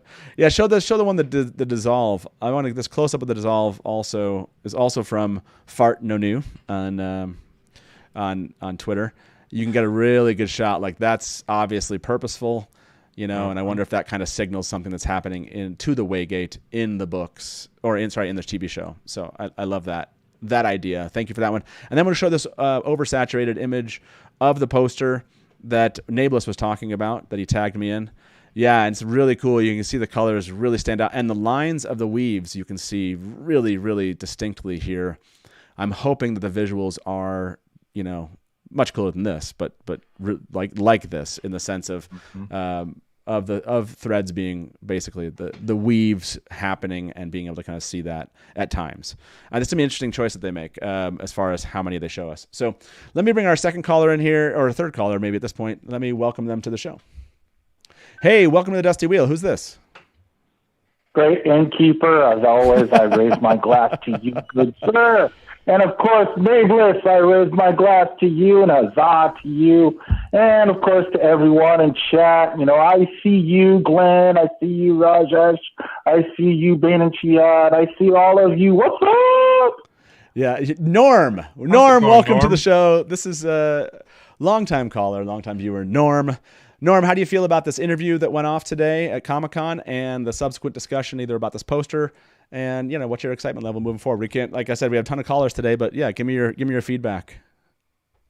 I'm happy that we know finally when this show is going to be starting. I love the poster image, and I'm thoroughly convinced that it's Mach and Shin that we're seeing. That we're seeing the weaves of Saidin dissolving, and before it turns into some sort of black destructive force. So that's what I'm convinced in, because we know. I'm hoping that the weaves of men and the weaves of women look alike, but maybe there might be some subtle differences, so you can tell that one Saidin and one Saidar. So, that's interesting. I'm convinced that weave. I'm hoping that is a weave of Saidin dissolving or morphing into what is Mach and Shin. So that's what I'm hoping for, and that's what I think it is. So until I see otherwise, that's my thought. That's your thought. Okay, yeah, no, this is one that's come up a lot, or kind of in our discussion, which is what exactly is happening here. Is she actually walking into, how much creative license are they taking with this image? Is what's from the vantage point that we're in, are we seeing her walk into a world, walking out of a world? Is she says she's walking into the unknown? That could be where leaving the ways takes her. So I love that this might be Mach and Shin from the vantage point of the viewer. And I still think there's entering the unknown still just does suggest, doesn't have to be that she's entering the ways. It could be that she's leaving it. And I like that idea. Yeah. So I still, maybe my theory is still alive. Maybe I can hold on to that. By the way, I want to mention, thank you very much for this tip from Kanzani. Shorts, you say, color me interested. Thank you very much. Yeah. Taylor will be letting people know. You can find Taylor as Editor Reborn on Twitter, by the way. He finally joined Twitter of Time. He's out there. You can talk to him about his work. Again, my son, who runs production on the show and has done 150 live streams, I think at this point, that's where we're at, on the Dusty Wheel. And so hopefully you're enjoying what he does today. So yeah, that's a great. Hey, Norm, as always, man, it's awesome to hear your voice. Thank you for calling in, and I appreciate your theory on Mach and Shin. I'm going to ask everybody here in chat if they agree with you here shortly. So have a good one, man. We'll talk to you soon. Tyshar. Much appreciated, man. Talk to you soon. Bye-bye. Norm. I don't know that I can get behind it. You can't? You're not a believer in this? Let's ask chat before you give me your thoughts on this. Let's ask chat. Chat, do you believe? Thumbs up if you think that the vantage point of the view of the poster looking towards Moiraine is Mach and Shin, like she's leaving the ways. Thumbs up if you do. Thumbs down if you don't agree with that. So, yeah, I just dropped. I just dropped Taylor's, by the way, his Twitter account. If you want to follow him, like I said, on Twitter. Yeah. So, what do you think? You're not a believer in this theory? I'm not. I would have thought that at first. But if you're looking at all these shots of the weaves, I mean, it's pretty obvious that those are weaves, because you have literally red, blue, yellow. I mean, you have all of the colors. There's green in there. You have white. Like, that's probably some form of spirit, right? Like, it's there. So I think it's pretty clear that those are weaves, and that's what they're meant to be. Again, I want to caution everybody on this. This is not, I think this is more metaphorical. I do not think that this is a scene from the show. I think they're using a waygate to show Moiraine essentially stepping into the unknown, quote unquote, right? Sure. They're welcoming us into this gigantic journey. That's what this is. And Rafe all but said that in the interview. So I truly do not think that this is any type of scene. I don't know that there's much to pull from it other than you can see what they're planning visually. But I think this is metaphorical. And that's what it looks like in chat. Mostly thumbs down here. Again, I mean, and this was pointed out that David Jackson just pointed out the ways are pitch black. She's walking to a bright light. Right. Again, it's definitely a certain amount of creative license being taken with this approach. So let's and I want to note, hey, LezbiNerdy, thank you very much for that tip. LezbiNerdy said 4 a.m. here, so I must leave you all, but always a good time. Thanks for all you do for the community, Matt. Sub for man fear. we don't need to get into man fear at this moment. So I'm kind of curious. Maybe we'll bring our next caller into the show, and let's see what they have to say about what happened today. Hey, welcome to the Dusty Wheel. Who's this? Hello, Matt. This is your second favorite. This is Ryan's brother, Dan. Hi. Ryan, hey man, how you doing? Good to hear from you. I'm well. How are you guys? Good to see you. This is a great show. I'm a long-time listener. This is my first time calling. It is, Ryan. There's a couple things real fast while I was on hold. I am now going to judge distances by Costco's. Good plan. How many Costco's? And I would totally wear Dusty Whale shorts. If we actually made some Dusty Wheel shorts, I like it. So I'm going to say I am with Norm in this. I want the wig. If we're going to have waygates, I really want that trefoil leaf key. I want it to be that we that it's a gift from the Ogier or to the Ogier, and that you don't have to channel to use it. And so the channeling to open a waygate, I kind of have an issue with. I would rather see this poster as being from the point of view of Mashinshin trying to get to the outside there, but we don't see a shimmery mirror. We don't see any of these things that in my head canon kind of have to be associated with the waygate. Mm-hmm. Okay. Yeah, I mean, we know it's a waygate, and so that's the question: is like, is this an issue? I mean, Nae'blis, is this just part of a case you're making as far as this probably is not? No, I mean, I agree. I'm not. It's an odd change. I'll reserve my final judgment to actually seeing it in the show. But if I'm reacting to this, I mean, you're absolutely right. This is not the description of a waygate. So. Does that mean that it can't work this way, or that they're not combining portal stones and waygates and they do involve channeling? Sure, but is that a change that we welcome or not? I'm going to be anxious to see when they do make changes that I don't on the surface agree with, because I know they'll come, right? Sure. I'm going to be anxious to see whether or not I can understand the rationale behind them, and that's why I'm really interested in seeing some of the behind the scenes stuff that I know they're filming. Mm-hmm. So that we can get that feel for what they were thinking, right? Yeah. Like, what was the reason? Yeah, agreed. By the way, I saw that Sarah had tweeted something. Ruth mentioned in chat that Sarah had tweeted in response to something. I'm trying to find that tweet, but if we find something, or if you guys want to point me to that tweet, we'll include it here in the show. So, I think it was about phonetic pronunciations, if I saw it right. Oh, is that what it is? So yeah, maybe we'll let me throw this up for Taylor, and I'll have Taylor bring that into the show here.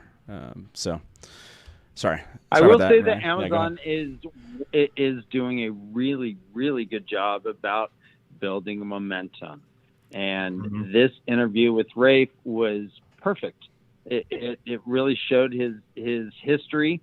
I adored the fact that he read this with his mom. Get out of town, right? I mean, that's adorable, and just building the momentum towards this. I think they're doing a really good job of managing this. Yeah, I was obviously every fan was hopeful. I'm sure some of the feedback will be, fans always want more, and so yeah, it wasn't that I didn't. I had very hopeful predictions this morning, and that was one of them. Taylor, do you want to throw Sarah's tweet up, and we'll show that here? Hey, thank you very much for calling us. I really appreciate you taking some time out, waiting on hold there. I know it was a while for us. Really appreciate your feedback. Leafcast, everyone, The Way of the Leaf on YouTube. Make sure to check them out. Amazingly wonderful show, and also great production value on that one. So, thank you very much for joining us, man. And we'll talk to you soon. Okay. It was a small sacrifice to speak with idols. Thank you, guys. Enjoy your day. Yeah, thank you very much. Really appreciate it, man. Talk soon. Bye-bye. All right, bye, Matt. So, yeah, I think Taylor has the tweet up. Let's show that one on the screen, Taylor. Oh, I can pull it in here. 1 second. Then let me do that. Okay, so the Gerbil Horde on Twitter wrote, "Spill the beans, Sarah. Does the show pronounce the Moiraine? Hashtag stay Gerbil." To which you want to click on that first one from Sarah. To which one she said, "Not really, but we also worked diligently with a linguist when it came to what words. Word construction, etymology, etc. were factors based on how things were spelled and structured, and taking into account RJ's phonetic spellings. Each word pronunciations were painstakingly chosen. So Taylor, jump to that next her next comment there. I say phonetic because the glossaries don't use proper recognized phonetic spellings. Based on that and language word construction, there are inconsistencies. It was important to try to resolve those for reasons I can't share. I can't get into here. Okay, so, look who we have joining us. Welcome to our good friend, Joe from Takaranriad. How you doing, man? I should probably bring the microphone over to me. Can you hear me? Just dropping in. That might happen more as we keep going here and have some calls. Joe, let me get your thoughts. What'd you think? Did you have high hopes of what we're going to see? Did this meet them? Are you excited about what you saw?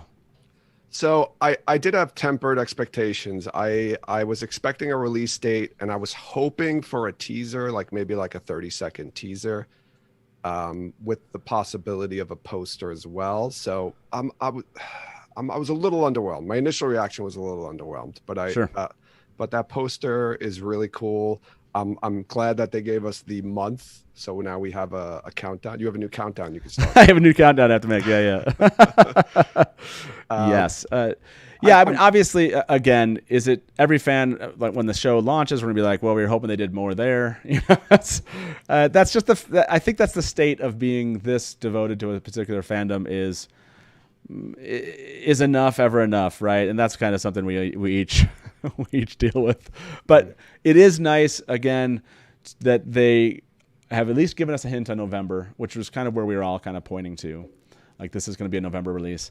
And, showing the Waygate finally, in the sense of the last time we saw this, again, a staycationing Wheel of Time fan saw it in a field somewhere when they were doing filming and took a shot of this. It's fun to see that actually kind of on a poster now. Like, we've come a long way. I want to say that was that a year and a half ago? Is that how far it's been, or how long it's been since we got the initial image over of this? a year? I think it was it might have been the fall. Was it the fall of 2019 or the spring of 2020? I want to say it was the spring of 2020. So this has been a long time coming, obviously, and so there's a certain amount of excitement to see it actually in a poster. So that's where I'm kind of taking it as like it's fun. I like the speculation about what they might do. Do you like this idea, Joe, about potentially mixing use with a Waygate being more of a portal into multiple kind of dimensions, if you will, and worlds versus a singular one? Yeah, I know when that photo came out way back, we talked about that a lot, like combining them. Are we cutting portal stones? Are we cutting Waygates? Are we going to be combining them? I think Tom on the show had talked about possibly using portal stones, but one of the options, you use one of the runes and it takes you into the ways instead of a portal stone world. I don't know what they're doing, to be honest with you. They could cut portal stones altogether. I could see it, or they could just be, we might see them in season 2. They might be keeping both of them intact. One thing I see in chat, Jess proposed a theory, I think along those same lines, that hey, the stones could be a Waygate and a portal stone combined. If you use the key to open it, it's the ways. If you channel to open it up, it's the mirror world. Yeah. It's an interesting theory. Again, I think it's very, very possible that that the two are combined. They do two similar of things, right? And sometimes that's confusing for people that aren't reading books. So I think that's a possibility. By the way, hi, Joe. Hi. Hey, long time no see. But and she did, and Jess, the Amaranth study, left a tip and said, okay, hear me out. Yeah, like you said, Waygates and portal stones are combined if you use the key to open one. Yeah, I love it if you channel. You're welcome. Thank you very much, Jess, what you just read, Nae'blis, for that tip. I very much appreciate it. Yeah, I could see that. Again, I know we're going to read into this poster because that's what we have, right? Like, this is the next thing that we can read into. So we're going to just break it apart. I mean, let's be honest. Unraveling the Pattern is on vacation right now. If you don't know Unraveling the Pattern, Lauren is, I'm sure he's like, that poster is going to be its own video breakdown. I'm sure he's going to unravel the pattern on this poster. We're going to talk about this poster until they drop something else. Now, I am hopeful when Rafe said a lot more is coming, that this poster is one of many of those type of things, and that we're going to get it more often. That's what I mean, if you think about it right now, how many months do we have until November? Really, August, September, October. We're talking 3 months, basically. So all the news before the season drops is going to come out in these 3 months. So I'm hopeful that we'll start to see things, like I said, on a weekly basis. Maybe it's twice weekly. Who knows? Taylor, could you have that image up? Can we show this? This is a fun one. It's gonna be hard to show my guest here. I sent you an image, Taylor, in Discord. If you want to post that here shortly, and I'll send it to both of you. How about I send it to you on Discord, and that way you'll see it too. While we're doing that, we're multitasking here, folks. Let me bring our next caller into the show. Hey, welcome to the Dusty Wheel. Who's this? Hey guys, it's Art. Art, awesome to hear from you, man. So what are your thoughts? You've been here with us here live. Hi, guys. That was crazy. That was a lot of fun. By the way, we're gonna be doing a lot more of these coming up here at the Dusty Wheel, so please stick around. And what I mean by that is lot more of these kind of live events, a lot of watch parties coming up, I'm sure, everywhere, but we'll be hosting some ourselves here at the Dusty Wheel. So, Art, what were your thoughts, man? What did you think about what you saw today? Oh, well, I'm a nervous wreck, really, honestly. Yeah. I was waiting up like basically all night mostly, which is really sounds nuts of me, but hey. I'm going to be that guy and go, not necessarily be disappointed, but like I'm perplexed a little bit. Sure. Because I'll share a story like 20 years ago when Lord of the Rings came out in the theaters. I remember attending an event in Hollywood in person with Sean Astin, who plays Samwise. Oh, wow. Signing physical posters featuring images from the movie. My memory might be wrong, but like I felt it was like almost a year before the movie came out. Like that's how hard they were pushing the promotion of Lord of the Rings 20 years ago. And like you just said, 3 months from now they're supposed to drop the entire series, and the budget that they have for the show, and it's impressive, and I'm really jazzed about that. But that just adds to my confusion as to, it's not even a physical poster that you can buy, like Daniel said, and I'm getting a little not worried, but like I'm just confused. I'm like, well, I literally shook hands with Samwise Gamgee like 8 to 9 months before the movie came out. And I know we're in a COVID time, but like, I'm just a little bit like juiced out now. I'm like, well, I'm psyching myself up to see this, whatever it is. Like, I don't even care if it was a trailer or teaser, and or just like stills of the cast in like costume. But we got Rosamund at least, which I'll turn it back to positive. I love seeing the outfit head to toe, even from the back, gorgeous. The cloak looks a little sheer on some edges. Like I don't know. Are we teasing a little bit of Taylor, do you want to show that one? Do you have the image of Rosamund as he speaks about it? We can throw it up on the screen for everyone to see. Yeah. By the way, I was going to comment on your first comment, which was, and people are mentioning this in chat. Of course, like that. I feel like the internet kind of changed how marketing happens, and the attention span of the viewing public is much shorter, right? Like getting a movie like Lord of the Rings was like, once in a lifetime kind of event. Like they were big events, whereas every studio is churning out really good quality material these days. And so it seems like they're really pushing a marketing effort to the very end versus, way in advance of, not that places don't try different things, they do, but I can see them holding off and just blitzing, fandom and the world with all sorts of marketing and advertising over the next 3 months. So yeah, I'd be surprised if we won't. I'll be surprised if this isn't like a beginning of something like that. Now they know. Keep in mind they just finished shooting the show 2 months ago. I mean, right. It's just a different cycle, I think, now for content, because there is so much out there and attention spans are so short. You don't want to burn people's excitement out. Like we're always going to be excited. We're the fans, right? It's the other people that I think, and that's they kind of, I suppose I say this, I trust the marketing people at Amazon. They know what they're doing with it. Sure. I mean, I'm not a marketer. I think the pandemic had a lot to do with it too. I mean, you can't discount that. Yeah. I think that was a huge effect on this whole thing. Like Nae'blis said, they just finished filming. They were, they weren't even sure they were going to be able to finish filming when they wanted to finish filming. So I think they were just playing it very safe. That's true. Yeah. I want to point out, hey, thank you very much, Art, for calling in, man. Really appreciate it. What was your favorite part of today's release? Yeah, just before I let you go. Oh, like Jen, I love, don't get me wrong, I loved listening to Rafe talk about the show and his feelings and with experience with the series. I love that, that personal look into it. It obviously means so much to him. And that's why I'm like reassured about the show being in his hands. I just, I have my questions about like promotions and how, we're underestimating people's attention spans versus I felt like not to go back to Lord of the Rings too much, but like at that time I brought a friend with me who didn't read Lord of the Rings and he kind of needed that education, so to speak, of like imagery and not that his attention span was bad. It's just like, oh, well, this exists.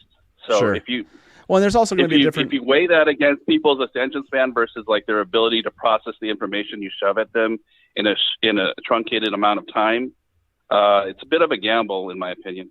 Yeah, but there's also a difference of movie marketing also and TV show marketing. I know they kind of merge a bit, but there's that aspect too where they're really trying to sell people to keep coming back for it, and it's not just a 2-hour gig that they want to kind of focus on that you show up for once or twice. I guess in that case, many times. But hey, Art, it was awesome. We'll see you hopefully afterwards in Discord, man. We'll talk to you soon, okay? Thanks for calling in. Oh, you know that. Yeah, okay, bye-bye, guys. Yeah, bye.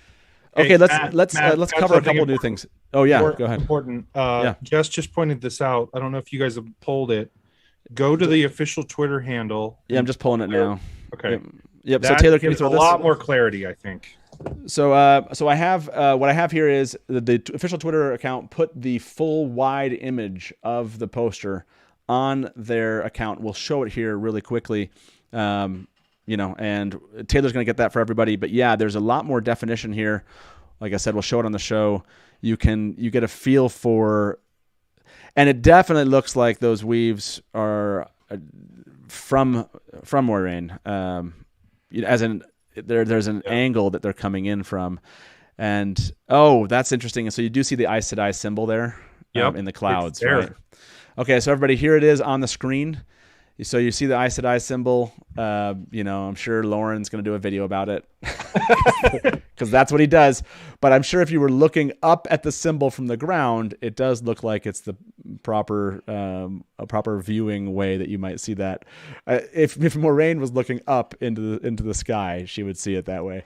But yeah, you can see the whole sky here, which is really beautiful. The weaves, you can see a much greater detail on the weaves, or just a greater number of those weaves. And they've definitely pulled down, I think, the logo closer to her head, obviously, to fit it in the size, kind of the range of this. So, yeah, really. And now you get the feel for this actually being a structure, right? It looks like it's built as a structure. In other words, what I mean by that is it doesn't seem like it's going to be in a basement kind of embedded in, construction around it. It seems purposely designed this way to show it out like this. You can also see the darkness on the one side. Also, kind of, it could be the ways too, right? Like if you're reading into this coming from a waygate, the darkness of the inside of the ways.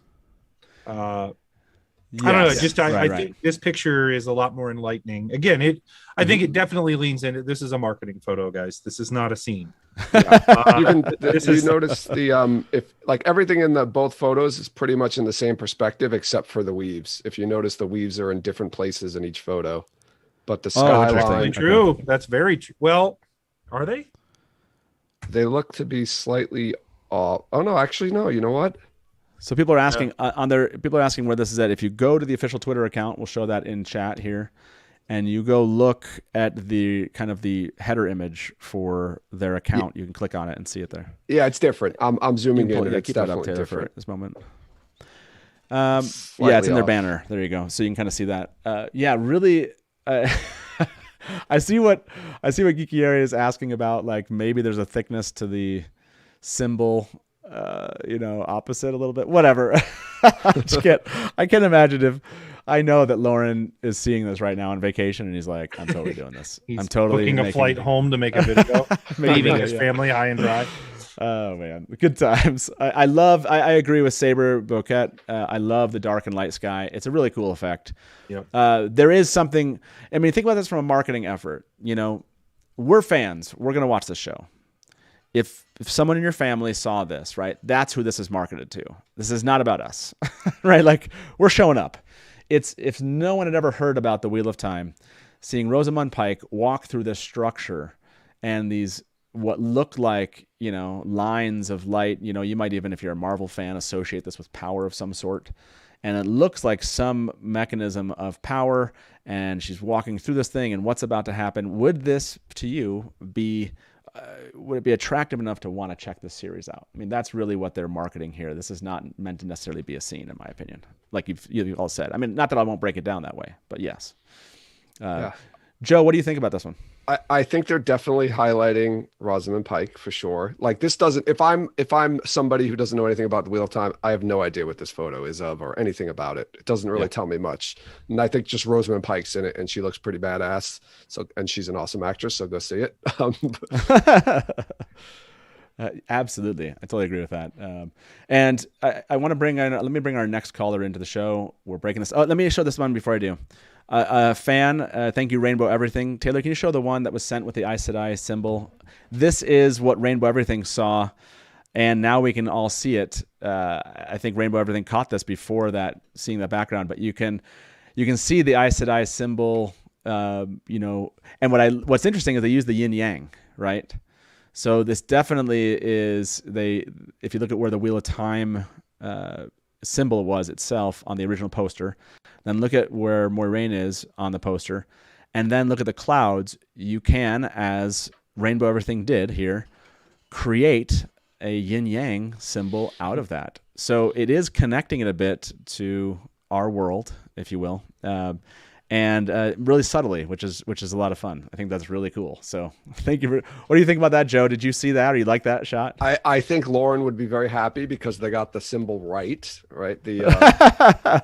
Yeah, that's a yin-yang symbol, Lauren.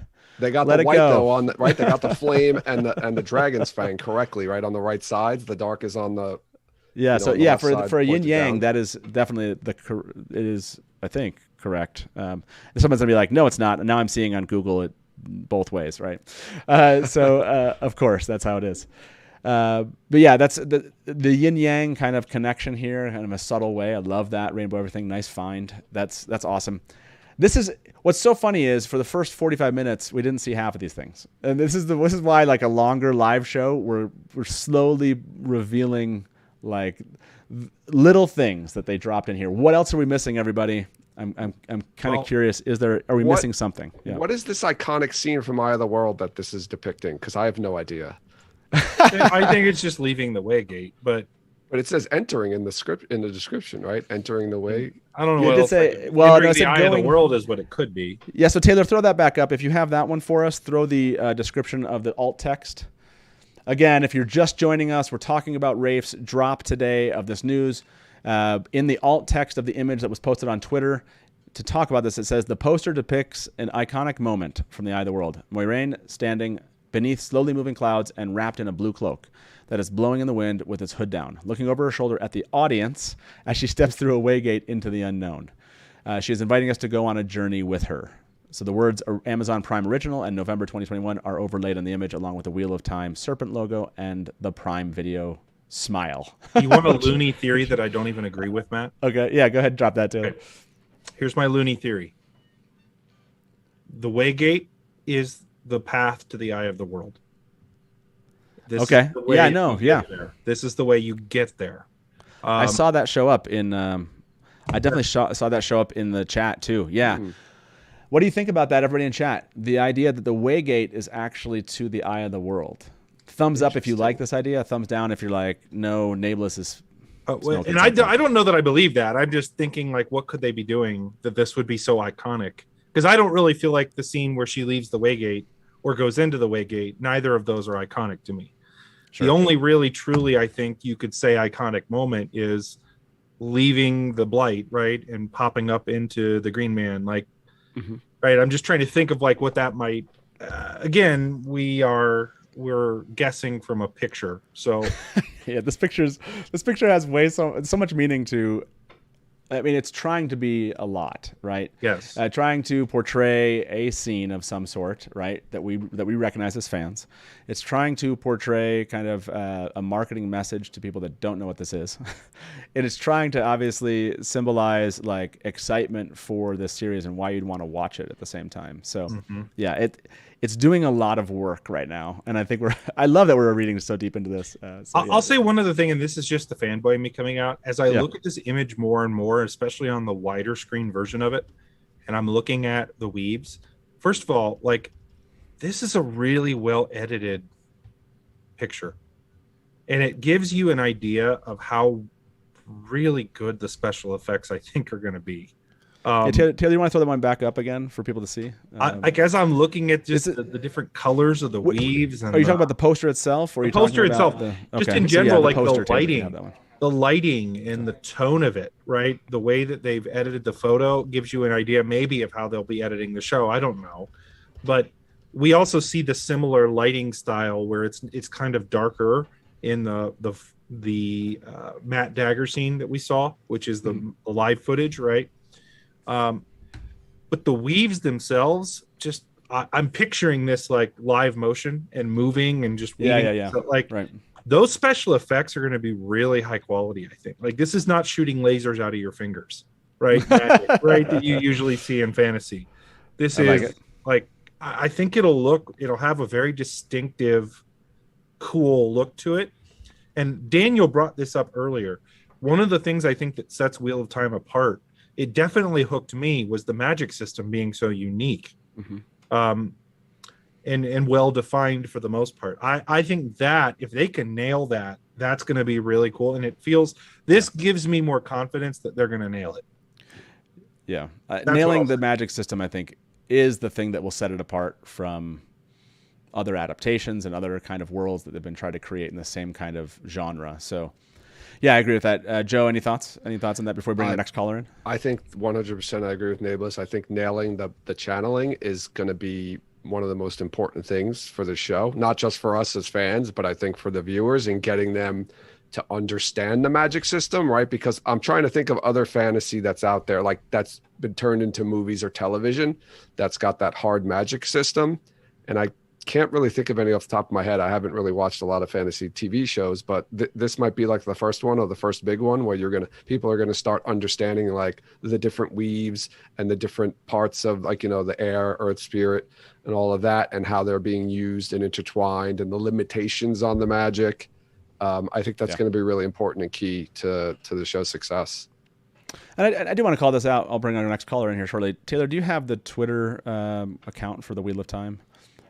Can we? We'll throw that up here because there was a note to fans. I shouldn't say that this whole thing was not. What I mean by that, if you look at it, they made the message of the tweet itself. Yeah. So the Wheel of Time on Twitter. So you're on Twitter now. So let me go show that. So go to the top. It's in the first poster. So let's show that first poster one. Just click into that. Sorry. Not the tweet itself, but you can see it right here. That's fine. See you in November, Dragonsworn. So there was a nod to fandom there, which I liked. Which again, that tweet, Dragonsworn isn't going to mean anything to anyone else. Like Dragonsworn. What does that mean? So see you in November, Dragonsworn was a nod to us. Obviously, this is going out to an international audience, but it was cool to see that like nod from the Wheel of Time. So let me bring our next caller into the show. Hey, welcome to the Dusty Wheel. Who's this? This is Fart, I guess you can call me. I don't want to give my real name. Yeah, sure. What was the name you had us use? What was your name again? It's Fart. It's my online hand. Oh, this is Fart. Okay. I'm looking forward to hearing Matt say Fart over there. Okay, Fart. Thank you for being with us. Everybody's good. So what are your thoughts, man? There was a few more things. So the center symbol that's circular also has a white outline, which I'm pretty sure is going to be. I'm pretty sure they obscured it because they don't want to give it away, or they're just being vague for whatever reason. But I think it's the Tower Tarvalon. There's like a white outline on the bottom part of that Aes Sedai symbol. Oh, interesting. like I So you said, think, okay. Are you saying the one it's that's on the very, back very of her cloak? Is that what you're talking about? Yeah, just Okay. underneath the darker portion.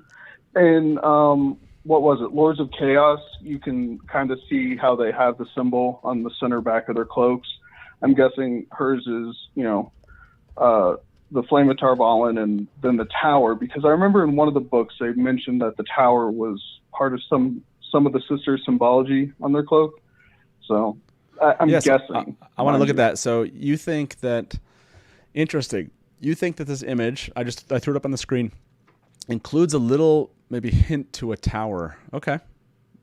There's a very white, distinct lines that form a cylinder shape on the very center part of that circular obstruction on the back of the cloak. Yeah. One other portion that I think you guys are overlooking. Okay. I believe they're the way gates. I have a few reasons for this. Okay. They're untouched by time. They're very old, and you can get that because there's outlines and squares where like posters went up, a few hundred years ago, and the rest of it has been like glossed over by moss. But then there's these square outlines where, if you ever seen a faded wall, you'll see like dust and debris go everywhere, and then the poster comes off, and you have a lighter portion. This is covered in that. But there's no debris anywhere. Like, these are still immaculate, but there's nothing around it. There's someone built something there, and the rest of it is aged away and gone to dust. But these stones look immaculate. There's no mortar missing. There's outside of the dissolve. I also believe that's a leaf on the left-hand side of the dissolve. Oh, interesting. Where Okay. it's I'm just being picky on that, but it's very straight and it's set in place, and so that's why I believe it's a waygate. Untouched by time. You have these square symbols where like they had posters saying this waygate is like this portion of the ways, and like traveling portions, because when the ways were up and active, they had trading stations and all these other things in there. You would have advertising for things. I like the idea that you think I want to zoom in. Taylor, do you have that dissolve one? I don't know if we have. Let me throw that up there. It's a close up of that. Oh, I don't think it's gonna be wide enough to see what you're talking about. But you think maybe that when someone uses that the trefoil key, basically you think that maybe the effect of transporting through it is some kind of dissolve effect potentially? I mean, do you think the dissolve side of it is part of what's happening, like it's being opened? Yeah, I think it's part of it being opened. Interesting. Okay. Because they're not in the blight. Because you look at the ground, there's grass, and I know they were supposed to come out in Malakir, but that whole area was supposed to be covered in blight when they came out of the ways. So there's grass. You can see like wheat growing on the ground in the original poster. So I don't think they're coming out. I think they would be going in. Yeah, they come out. Yeah, they come out close to near. Well, they come Faldara. out in Shinar, like a mile away from Faldara. Right, they come out close to Faldar, but I think the point here they're being kind of there's some wheat, something at the ground on the ground level there, like she is going into the waygate. As much as I love the theory of that that's Machin Shin, she's leaving it. I can't kind of substantiate that. Hey, thank you very much, Fart, for giving us a call.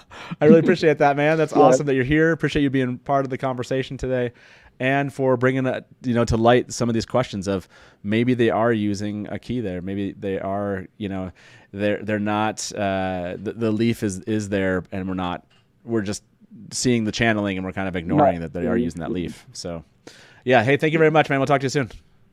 Have a good one. Yeah, have a great day. You too. Bye-bye. Hey, Matt. Yeah, go for it. I forgot. What was the name of the last caller again? Do you mind? What was his name? Something like, I think it was Fart. That was the name. Yeah. I think you kept calling him Fart Nanu, but if you look at it, I think it's Fart Nanu. What did you?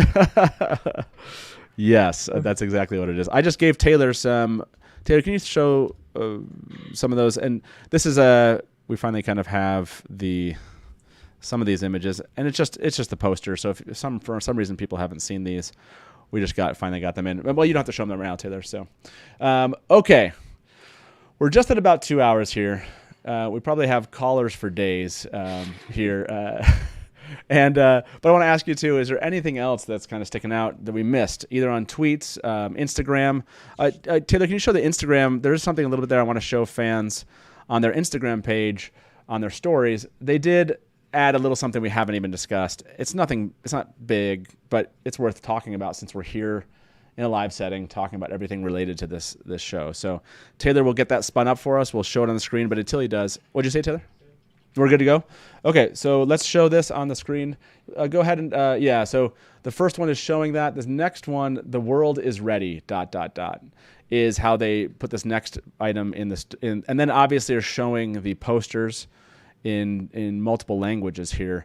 So I like this question of, I think it was Madeline Madden as Egwene in one of the previous releases of a first, I guess we wouldn't call it a look, but when we kind of got some sounds of the Wheel of Time back at the end of last year, she said, "Are you ready?" I think, yeah, or "Are you ready?" And then she says, "Me neither." I like how they've flipped that now and said the world is ready. So, and that's a lot of fun. So, again, just wanted to kind of cover that the world is ready aspect of this. They continue to make an international push on this. Joe, do you anticipate that we're going to get this is released everywhere in multiple languages at the same exact time? Like, is that what you see? Kind of like they're prepping us for this idea. Everyone's going to get it in 5, 6, 7 different languages on the same day. I would assume they'd be very angry if they weren't, because these posters say November 2021. And that's true. They all just say, yeah. That's so I think all of these languages I imagine they're going to be released in November. And I think there was a while back, it might have been John from What Up who talked about the translation. Like, he found people who were doing like the Portuguese or the Spanish voiceovers for the show, and their job schedule. So it seems like they are going to be releasing a lot of the different languages at once, which is great. I think you want to get it all at once, or at least a large portion of them at once, so everyone can enjoy it and go crazy at the same time together. Yep. Yeah, I agree with that. I think we have, again, like I said, we've kind of been here for 2 hours already. Let me bring another caller in. We probably were not going to get to every caller. I apologize. But let's bring at least one more in here and see what they have to say about their experience. Hey, welcome to the Dusty Wheel. Who's this? Hi, my name is Joey, a long-time listener, first-time caller, and I'm kind of impressed I actually got through. You made it, Joey. Thank you very much for holding online. Again, a kind of long show today, but glad you did make it on the show. Appreciate your viewership. So what were your thoughts from today's drop? So I've been to Comic-Con actually once. I got to agree with the previous caller, said he was just a little underwhelmed. And yeah, I kind of get that. But for what we've got with having a release date and everything, that's kind of the important thing to take away from here. And I'm just kind of going Zapruder a little bit on the poster along with you guys as you've been talking about it. I have one concern, and that's been that it's been a lot of Moiraine, and it's been a lot of Rosamund. And I can see, I think Nae'blis made a comment earlier about how she's kind of the big name for the show, but I'm dying to see Yosha as Rand, just dying for it. I don't know if that's maybe part of it. For us, we're the fans. We know Rand is a dragon reborn. Someone coming into it doesn't know that yet. But I'm also worried that, a little bit of a spoiler here, when Moiraine takes her tumble with Lanfear through the archway and then disappears, until the end, that some new viewers are going to be like, what's going on here? I thought she was the main character, the lead. Right. So by the way, that's kind of my only concern before things are going. I threw the spoiler banner back up. I had forgotten that I turned it off. But no one's still here, right? No one's still here if they're not big fans of the books. so yeah, that's a good point. Nae'blis, you seemed about to say something. Go ahead. I don't think we're going to see any marketing from Yosha. I don't think anything at all.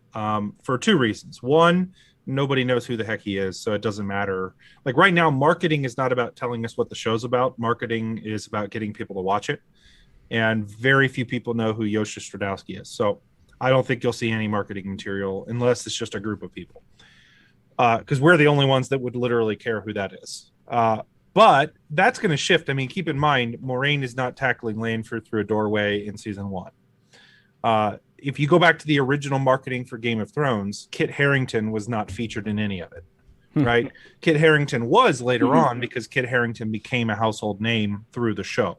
He wasn't early on, though. Jon Snow was a small character, really. And that's going to change. I mean, yeah, they didn't market with him. They marketed with Sean Bean, who died in the first season, right? Yeah. Like, if you think about that. Good Spoilers. So, like, sorry, but I think most people know Sean Bean dies in everything, so it's not really that's kind of a given. But yeah, I don't think that will make too much of a difference, and I would be absolutely shocked, frankly, if we saw any marketing material from the Emmonsfield 5. I don't think we'll see any of it. Yeah, agree, 100%. Yeah, I was going to bring up Game of Thrones exactly like Nae'blis did. Sean Bean and Peter Dinklage were the two big names attached to that show when they first started promoting it. Those were the actors that people knew, and they went with that. Now, when you see, when season 2, 3 comes around, and they become more of a household name, I'm sure you'll see more promotion for those actors. Yeah, and that's a good point. Joey, before we let you go, you waited on the line long enough here. What are you looking forward to most? I mean, obviously, other than some of the Emmonsfield 5 getting some press here, what are you looking forward to either from an episode standpoint or just from a scene standpoint in this first season of the TV show? So the way I've always imagined the big Dragon Mount prologue is as a season 1 episode cold open, because it would be so jarring and so attention grabbing, like this wait what moment. I'm really hoping Rafe does that. I honestly don't think he's going to. But for me, it would just be incredible. Like, you just have this, here's Luce Theron, here's Ishmael. The whole thing plays out, maybe takes about 10, 15 minutes, that first episode, kind of like what they did with Game of Thrones with that first White Walker assault. Really pulled you in, then boom, kind of cut to the north there. So I'm hoping for it. I don't think it's going to happen, but, fingers crossed for that. I'm really hoping that Dragon Mount scene is done in some way, that first prologue. Gotcha. Yeah, and I thought Rafe gave us a feel like it wasn't. I don't know why I think that. It's been 2 years now since we've been covering all this news. I feel like that he gave us some feel that probably wouldn't happen, or maybe we would get something like that, but not like the scene itself. I don't think it was ever explicitly said. I think we just it wasn't. kind of assumed it wouldn't. Okay. I think it was. I agree with Joey. No, but Rafe did ask what the fandom. It was part of something that he did a long time ago. I think maybe they were just. I think it was even before they started making casting announcements. He did ask the fandom, like, how do you envision this? And a lot of people kind of chimed in on a cold open. Yeah, but he mentioned, again, we'll kind of see what his abilities are to do that. Yeah, I think it was one of the Q&As he did back in the beginning with the Watt Wednesdays, and people asked about New Spring and the prologue, and he said he has ideas for them. And then I think he also, in another Q&A, somebody asked him, will we see the prologue from Eye of the World on screen in season 1? And he said, you will hear that phrase. That was his response to that. So yeah, that's okay. So yeah, that's what it was. Like, you'll get the phrase. Yeah. So, hey, Joey, thank you very much for calling in. Really appreciate your comments. And again, appreciate you being a longtime viewer and for holding online for as long as you did, man. Okay. We'll talk to you soon. Yeah, definitely. Tayshar. Thank you. Tayshar.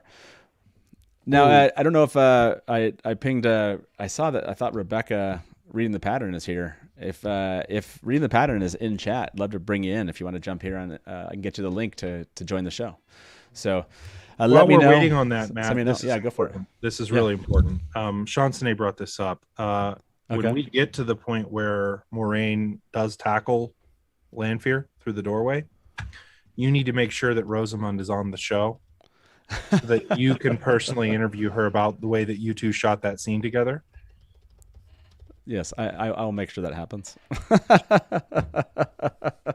Always going to the Manfear jokes. I love it. It sounds like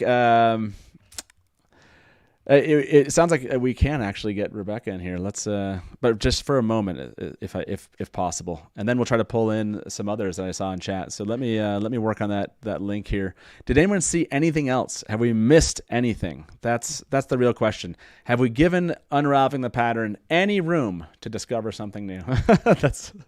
He'll find something. He'll find something. Yeah. I'm kind of curious if there's anything else we've seen there. So while we get a link out to Rebecca from Reading the Pattern and see if she has a moment. I think it might be a short moment to jump in with us. While we're waiting on that, let's get one more caller here into the show that's waited. Hey, welcome to the Dusty Wheel. Who's this? Hello. Wait, is it me? Yeah, Am I who is here? this? You Am are I here. You are. It's Recappa Sedai. Recappa! Stop it. I can't believe I got through. I had honestly given up. I was about to hang up, and then I heard a beep, and I was like, stop it. Oh my God. Hi. Hey, Recappa. How you doing? It's exciting. Hi. What's your name? Recappa? What? Sorry. My name is Brian or Recappa Sedai, whatever you want to call me, but I am this is my first time calling in. This is epic. This is Never heard of you before. Are you serious? This is the first time you called I in? don't blame you. No one watches my channel, so it's fine. But I had so much fun watching today, and I had to call in because wait, do you have a specific question for me? Because I have no, you just go. Keep going. Everyone's excited to hear your voice. I'm gonna ramble. I'm gonna ramble, and okay. So we were all just at JordanCon, and here's what I want to say after watching today's thing. Because I loved it. And I honestly, as a gay person, I was especially moved by hearing about Rafe's personal connection with the Wheel of Time, reading it with his mom connecting to it as a woman, him connecting to it as a gay man, both of them in a community that didn't necessarily, allow them to do what they wanted. I was really empowered by that. And I loved this interview. But what I want to say about it, and I think this is worth bringing up, is I logged in today thinking that Rafe had a panel at Comic-Con. I don't know if that sounds like I just didn't do my research, but honestly, after JordanCon, the way we were all talking about it, it sounded like everyone was saying Rafe's going to have a panel at Comic-Con. So my response, and I talked about this on our last podcast, I was like, absolutely, they're going to release a trailer because it would be crazy for Rafe to fly out to Comic-Con and be there and do a panel and not release something major like that. Now, as soon as I watched it today and I saw Rafe log in doing, a video conference call, I knew immediately there's not going to be a trailer. And that's okay. But it was really, I thought it was a good example of how, and I am a part of this too, but we have raised our own expectations so much that, and I'm saying this because I think we're going to have some backlash in the community. There are going to be people who say, this wasn't what I thought it would be, and I just want to coat that over by saying, I think that the way we talk about these releases it's hard as a community. It's so difficult because we want everyone to be excited, we want to get everyone excited. But also, this is a good example. We told everyone, I told people, we're going to have a panel with Rafe, and that's not what it was. So it was interesting today to watch and immediately be like, of course we're not going to get a trailer. That's not what this is. But it's also really exciting, and it's not a bad thing. But I think that the way we talk about things in the community is difficult because it creates expectations. Oh, yeah. Anyway. Yeah, no, that's a good comment. I mean, I can't imagine either of my guests right now or those watching, like I said this before, we're always going to want more, right? More. It doesn't matter. We're going to see the show. We're going to, whatever its pronunciations. I mean, they're literally, if you go back and watch chat, as soon as the video began, it was all about the pronunciation of Moiraine. I could go all day on that because we have a glossary that says otherwise. No one said that. I don't think anyone has said that. Because for me, I said Moiraine for years, and not for years. I said Moiraine until I got to the end of book 1, and then there was a glossary that instructed me otherwise. So that's my thing. So I'm like, all right, well, you have a glossary that says Moiraine, Tar Valon, and if you misled us, that's on you guys. But I love it. I had to retrain myself. Yeah. Any comments on what Recappa was saying, Joe? Just about kind of how we talk about this, moving forward here, right? Every time there's a release of something, how do you skip from as fandom from being disappointed to being excited because you got something, you know what I mean? Versus being disappointed because you don't think you got what you were hoping for.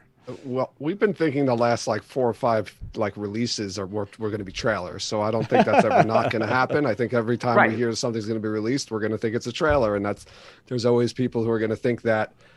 Even though we've seen a pattern, emerging that it's not a trailer, and I think we'd probably have more advanced notice of a trailer. But I was actually just checking because Brian made a good point about people starting to, kind of be disappointed and make their voices known. So I went to Facebook because where else would you go for something like that?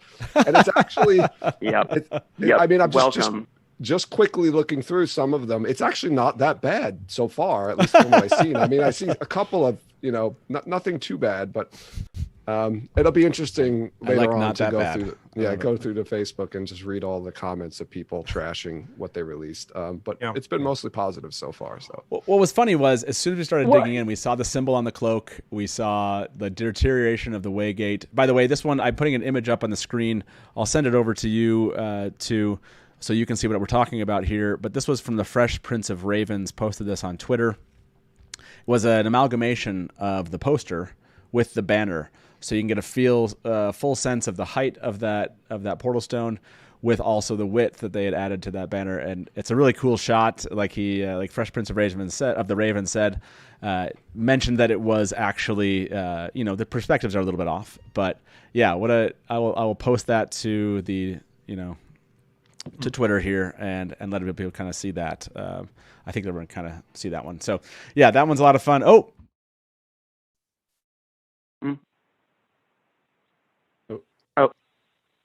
Now. Hey, Rebecca. Oh, hello.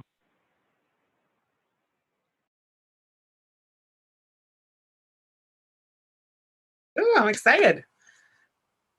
Hey. Mm-hmm.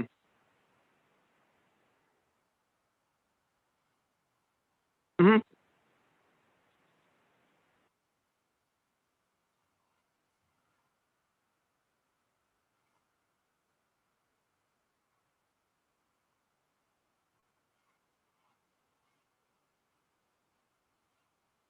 Right. Well, and no, yeah, and not to be, all negative from the second that came on. After today's release, the thing I'm most excited for is to see channeling, which was already kind of the case. But here's what I'll say that I haven't heard anyone talk about. The number of threads that I'm seeing, if that is channeling, which I think it is down in the corner, it changes the way I envision channeling. Because the way they talk about splitting their weaves, to me, it always sounds like it's difficult to weave a thread of fire and a thread of water at the same time. And watching those weaves in this poster, if that's what they are, that completely changes how weaves work in my head. Because now it means if you're, throwing water at a certain task while you're creating a weave, you're throwing 10 threads of it. That's what it's like spider web as opposed to 2 or 8 different threads going at once. It completely changes how I envision what they're doing. So that absolutely, after this release, is what I'm going to be reimagining and thinking about and just having fun with. Because I love looking at in the lower left corner all those threads and being like, how does that turn into a gateway? It's way more threads than I imagined. I imagined like 10 complex threads that were weaved in a complicated way, but now it turns out it's like 100. And the way they've described splitting weave, that's different from how I envision channeling. I didn't think that's how it worked. So that's going to be really fun for me to reimagine what channeling might look like, and I can't wait. Yeah, it's gonna be interesting again to see what audio should be fixed. So hopefully, when people see this, my audio was out. So sorry about that, everyone.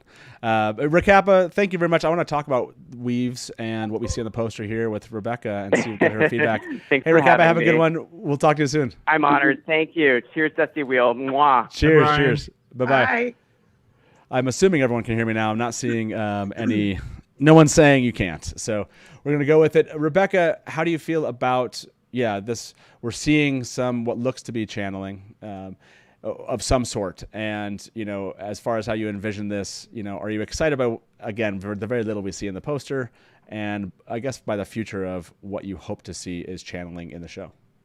I think Recappa had a really good point about the number of threads and strands, because that was what kind of struck me as well, although I didn't think about it exactly like that. It's just that they're very delicate, which I love just from the image of how it looks, and I like the very subtle differences in color.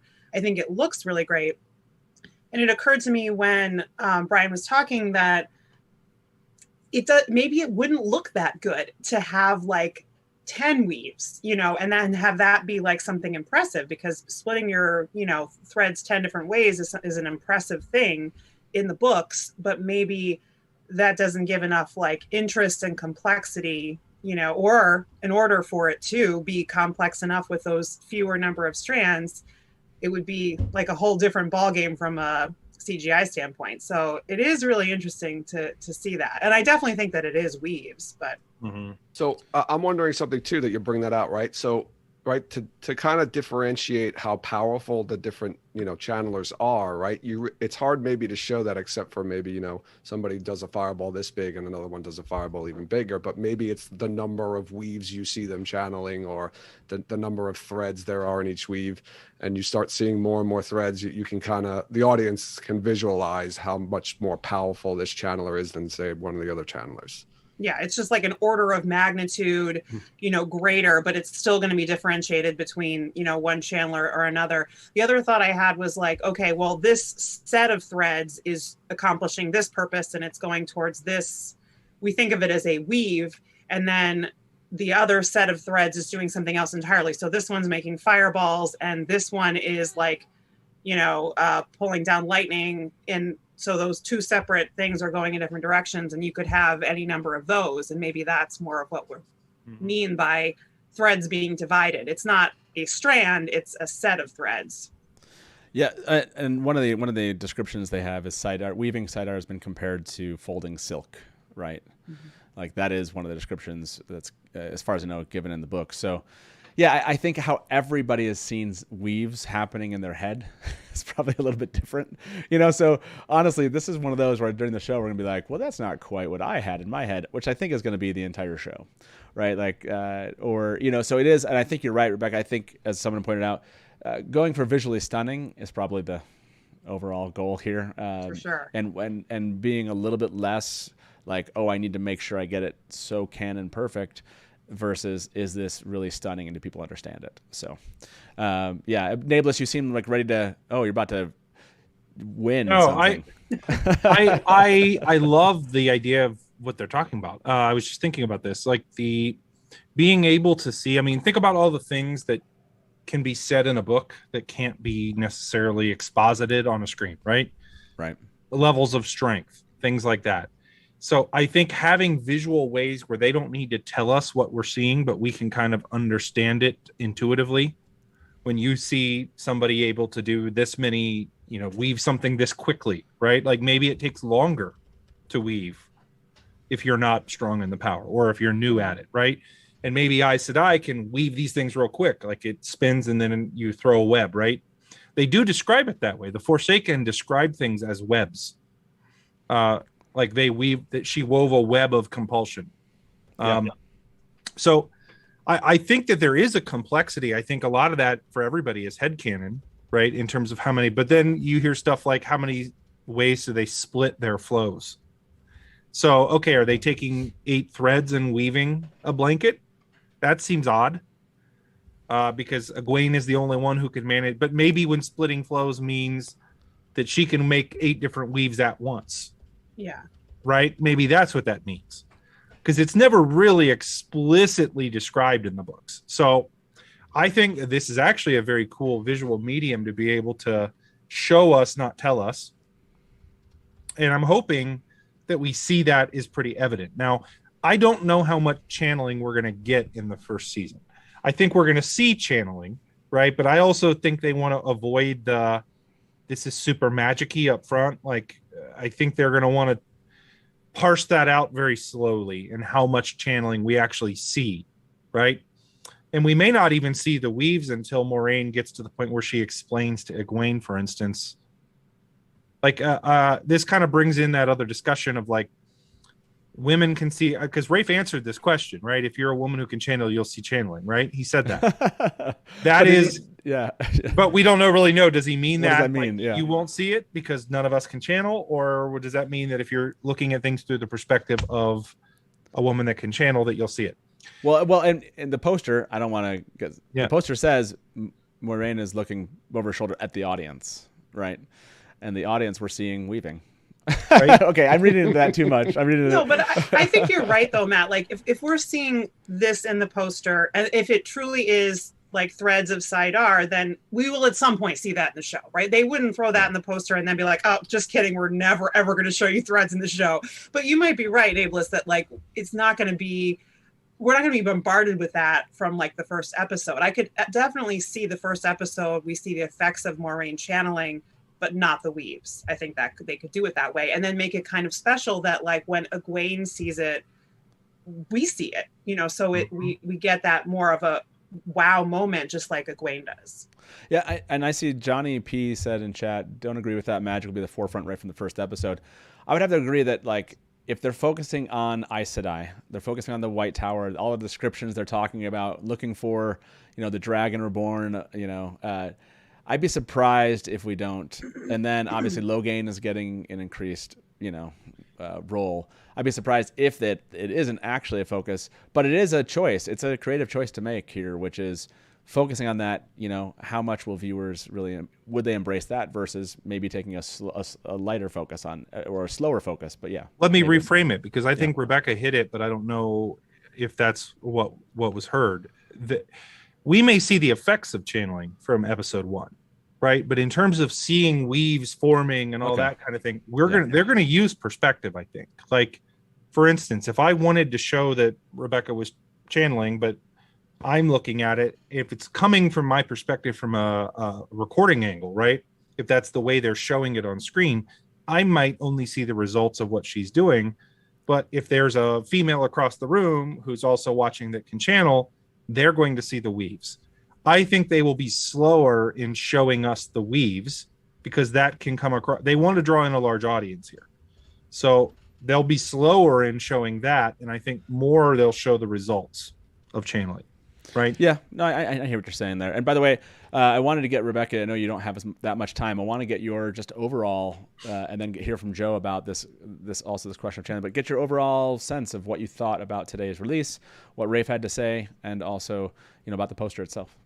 Yeah. So I love the poster. I think it's really gorgeous, and that there's a lot to it that like you can like look at it more and see more to it than you just. It gives you an impression, but there's a lot of detail to it. I think it's gorgeous. I was excited about November because that's what I was predicting. So like getting that, I wish they'd given us an exact date, but like I'll take it. And right. I think November is good because it's kind of like threading a needle there for the time frame. I wish I need to go and rewatch what Rafe said because I'm like multitasking and like doing Dragon Mount stuff while it's on. So I was super excited to hear him say that he had outlined or sort of planned.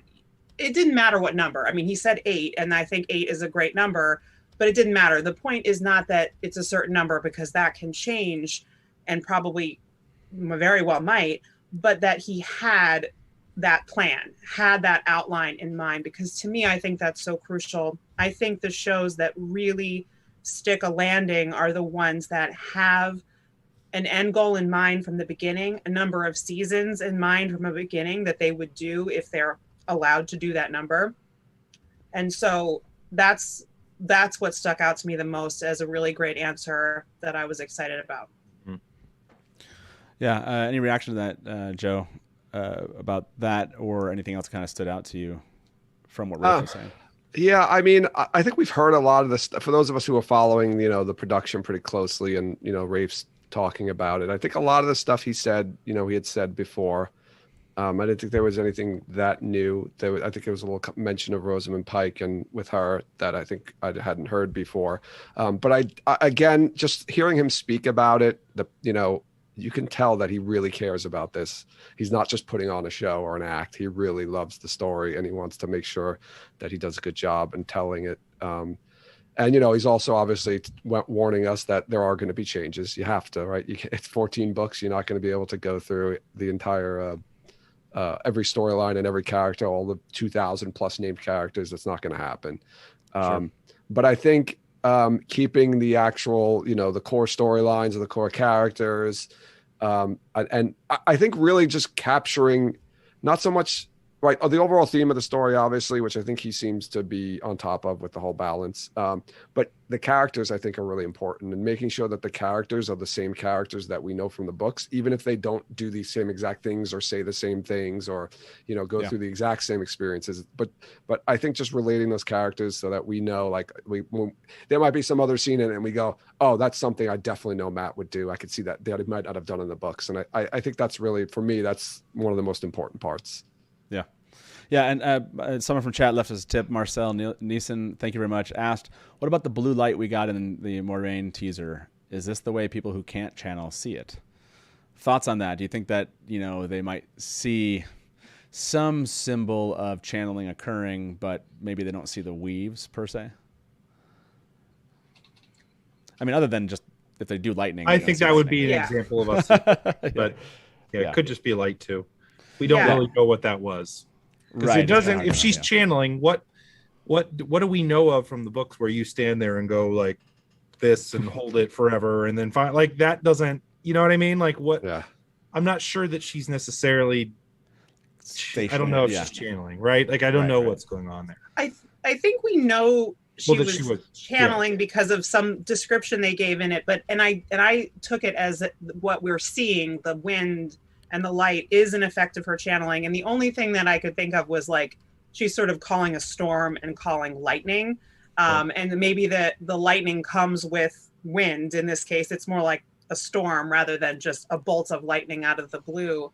That was what I was guessing. But without knowing really what she's doing, it's really hard to speculate more. I mean, my guess is we're seeing the result of her channeling rather than non-channelers seeing something other than weaves. My guess is they still just see the result, but we don't know what that is because we weren't given that perspective. But my guess would be a storm with lightning. Yep. And that's what the blue light is. Agreed. By the way, if you are still here, we're like 2.5 hours into this live stream. Thank you for being here. I want to mention this. We didn't get a release date, but this is still relevant. We're going to be here at the Dusty Wheel doing what we're phrasing as Teleconriad.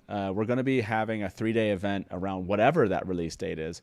Hopefully, clearly it's sometime in November, so you can know that Teleconriad is happening in November here at the Dusty Wheel.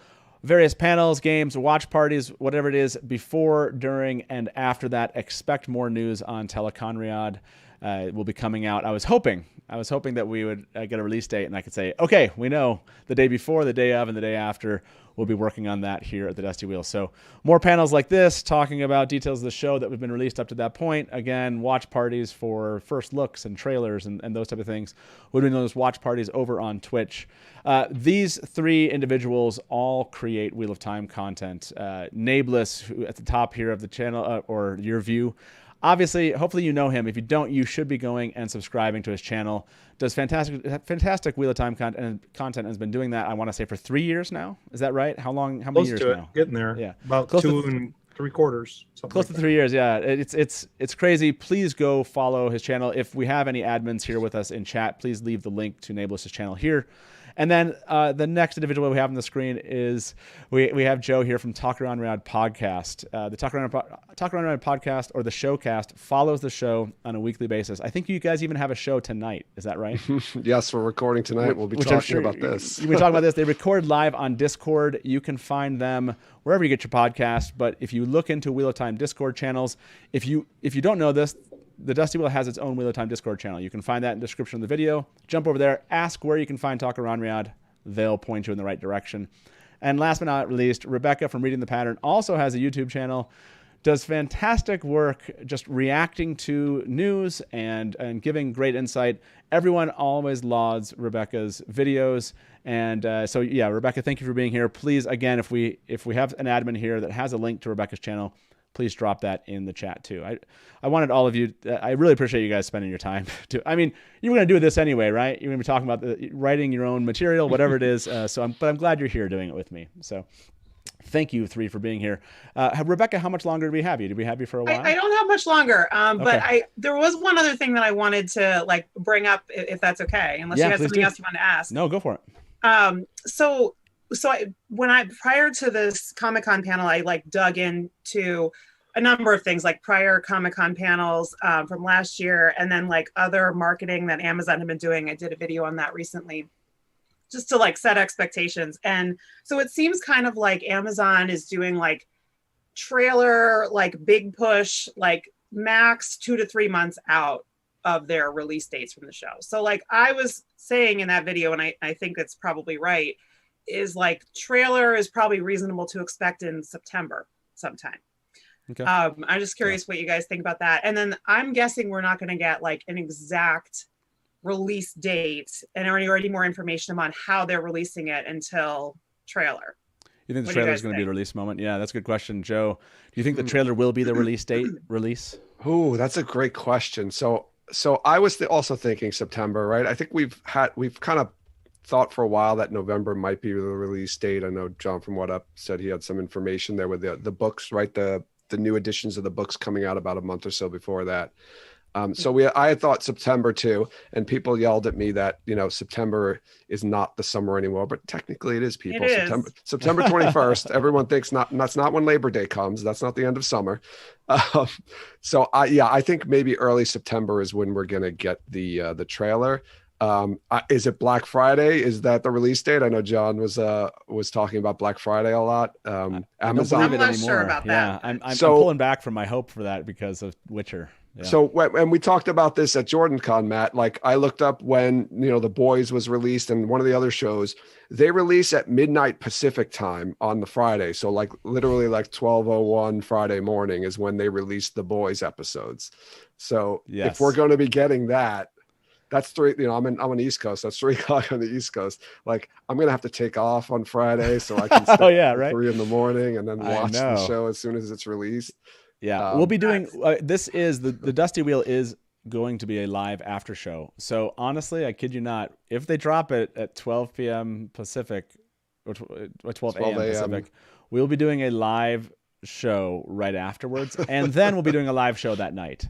We'll talk to fans early in the morning and then that evening because I'll have to work sometime in between then. Yes, but expect that there will be a live after show whenever that drops. To Amazon, please don't. Please don't do 12 a.m. 12 a.m. would be really. We're gonna do it. But it'd be awesome if you didn't do that. So, what do you think on this, Nae'blis? Are we gonna see the release date in the trailer? Is that what you anticipate also? I would imagine with all trailers you'll get different levels of trailer, right? You've got trailers with different purposes. I would imagine we'll get a release date trailer sometime earlier. I don't think it'll be in September. I think it'll probably be in August. Yes, September is technically summer, but for the majority of people, like when you think of summer, you think of kids, and being off school, all that. I think it'll be August. Okay. I think we'll get an August thing.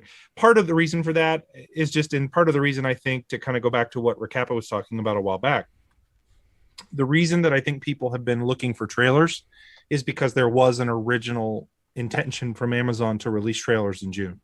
So because of that, I think it's, okay, they've got things ready. I think people are then looking, okay, maybe they're going to do it now because they pushed it back a little bit, right? I would be surprised if they pushed that trailer release date all the way back to September. Especially with Rafe saying, hey, it'll come by the end of the summer. I think we will get a actual release date sometime in the near-ish future, next month or so. I would be surprised if they didn't tell us when it was coming out until 2 months before or something like that. That would be kind of surprising to me. Okay. So they have done that with some of their other shows, although not necessarily as big, but they have done that. Where they're not announcing until very late when it is, and that's possible. Hoping for better, but it is possible. But yeah, I mean, Rafe kept on saying we're going to get a lot more here. I'm hopeful, like to that point, that whatever it is, that we start seeing these kind of things more often. And I can't imagine we won't. Again, we're 3 months or so away. So I appreciate that. Well, Rebecca, we're going to take another caller here. Do you need to leave us now? Or I'm going to head out while you take your other caller. But okay, thanks so much for bringing me in. Thank you for being here, Rebecca. It was awesome to have you again. Rebecca from Reading the Pattern, everyone, please go check her channel out. I saw the link in this description. amazing. I love the channel, and like she said, you can just go find out what she's been covering recently. Which you said was what was your latest video that people should check out? The latest was about like what to expect from Comic-Con, like based on what Amazon's been doing for marketing. It's a little bit beyond just Comic-Con, but like how they might market the show. And then so I cover like the big show news. I try to just dig really deep into it, so I'm not just giving like an immediate reaction, but try to dig deeper. And my speculation, I try to have reasons behind it as much as I can. And I look at other book to screen fantasy adaptations for lessons of what we can expect with another turning of the wheel. So that's something I've been doing lately. Yeah, really great stuff. Again, please go check it out. Rebecca, it's awesome to have you. Thanks for jumping in. Thanks so much. Great to see all of you. Yeah. Bye-bye. Bye, Rebecca. Bye. Matt, this will probably be my last caller too. Okay. I'll hop off here after this one. Sounds good. Okay, let's take another caller. We actually only have 3 on the line here, so let's bring our next caller into the show. Hey, welcome to the Dusty Wheel. Who's this? This is Jessica. From Jessica, how you doing? Good. How are you?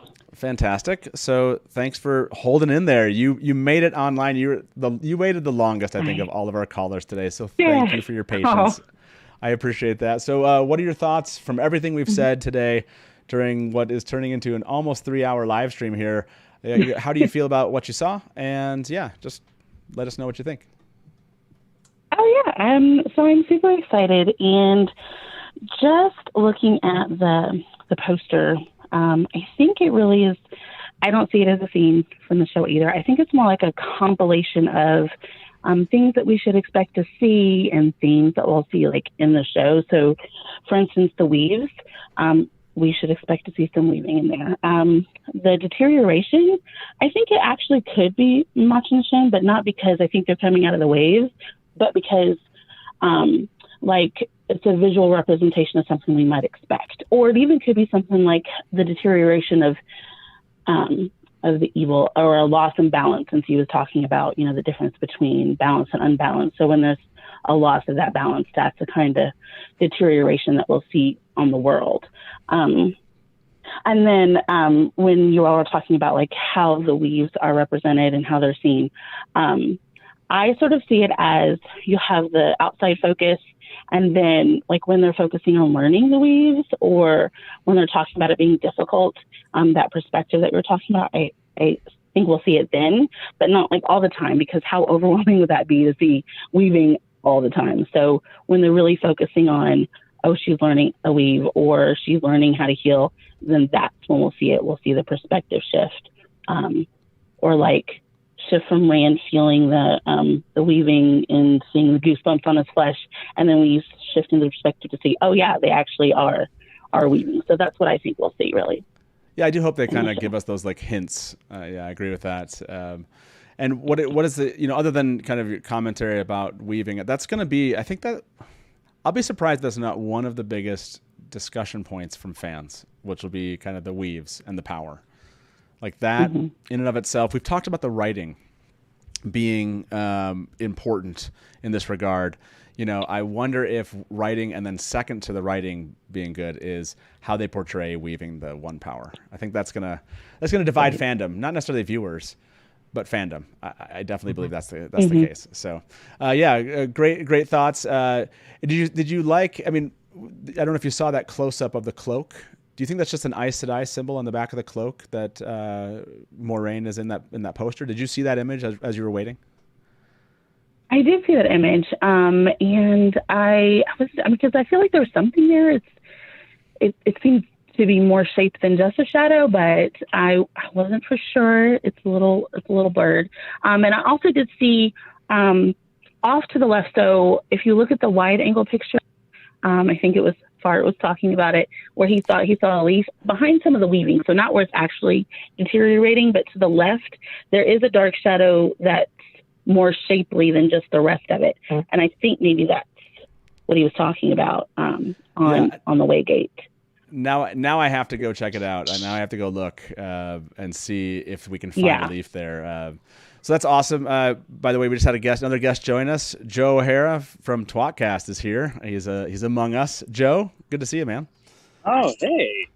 Hey, Matt. I like how you brought us the walking show. He's on It's the like move. the walking wheel of Well, time. you I know, love it. I'm at the office today randomly, so calling into the show and talking about the Wheel of Time. Everyone would have been like, "Really, right now?" Trying to work. Awesome. Well, before we get your thoughts, Joe, hey, Jessica, thank you very much for calling in. I really appreciate you, again, waiting so long to get in here with us. I want to know, before you go, what is it you are looking forward to seeing most? A particular episode or scene from the TV show? I really think I'm just looking forward to seeing the first episode, just because I know how excited I will be. It's just going to be, I don't know, it's been years. So I think it's just the first episode, seeing it, because you can really get a feel of what the show is going to be like just from the first scene, the first episode, how it's brought in. So I'm most excited just for that. Yeah, no, it makes sense. I mean, the first episode, right? We can't wait till this drops. Hey, Jessica, thank you so much. We'll talk to you soon, okay? Have a good one. Yep, thanks. Bye. Yep, thanks. Bye. Nae'blis, I know you said you had to leave. Any final thoughts here before we let you go? Not that I think I haven't already said, but thanks for having me on. Yeah, Nae'blis, everyone in chat. Yeah, it's just me and the Joes. See you, now Nae'blis. after this. Bye, Nae'blis, see you, man. Have a good guys. one. Thank you for being with us. We're all waiting. It's Team here. Joe. It's Team Joe. Joe. So, Joe, what did you think about the drop here? We got probably about 10, 15 more minutes left of this live stream. Tell me your thoughts. I mean, I on agree what you with saw mostly today. everything you guys said. I think maybe, real quick, maybe those are weaves of the pattern and not necessarily weaving, which could also be the same thing. Gotcha. Yeah. So, the interesting. Just threads are like an individual, just like an idea. It's probably weaving. It's probably Sedai channeling, but it could just be a visual representation of the pattern itself. I like the idea that it's that it could be the pattern too. Again, like I said, this poster's carrying a lot of weight. It's trying to do a lot of things. Yeah. And so the symbolism of it being a thread in the pattern, a weaving, the one power itself. Again, seeing something on the other side of this waygate. Is that how it will look in the show itself, or they're just showing us? They wanted to show us the symbol. I mean, you look at cover art.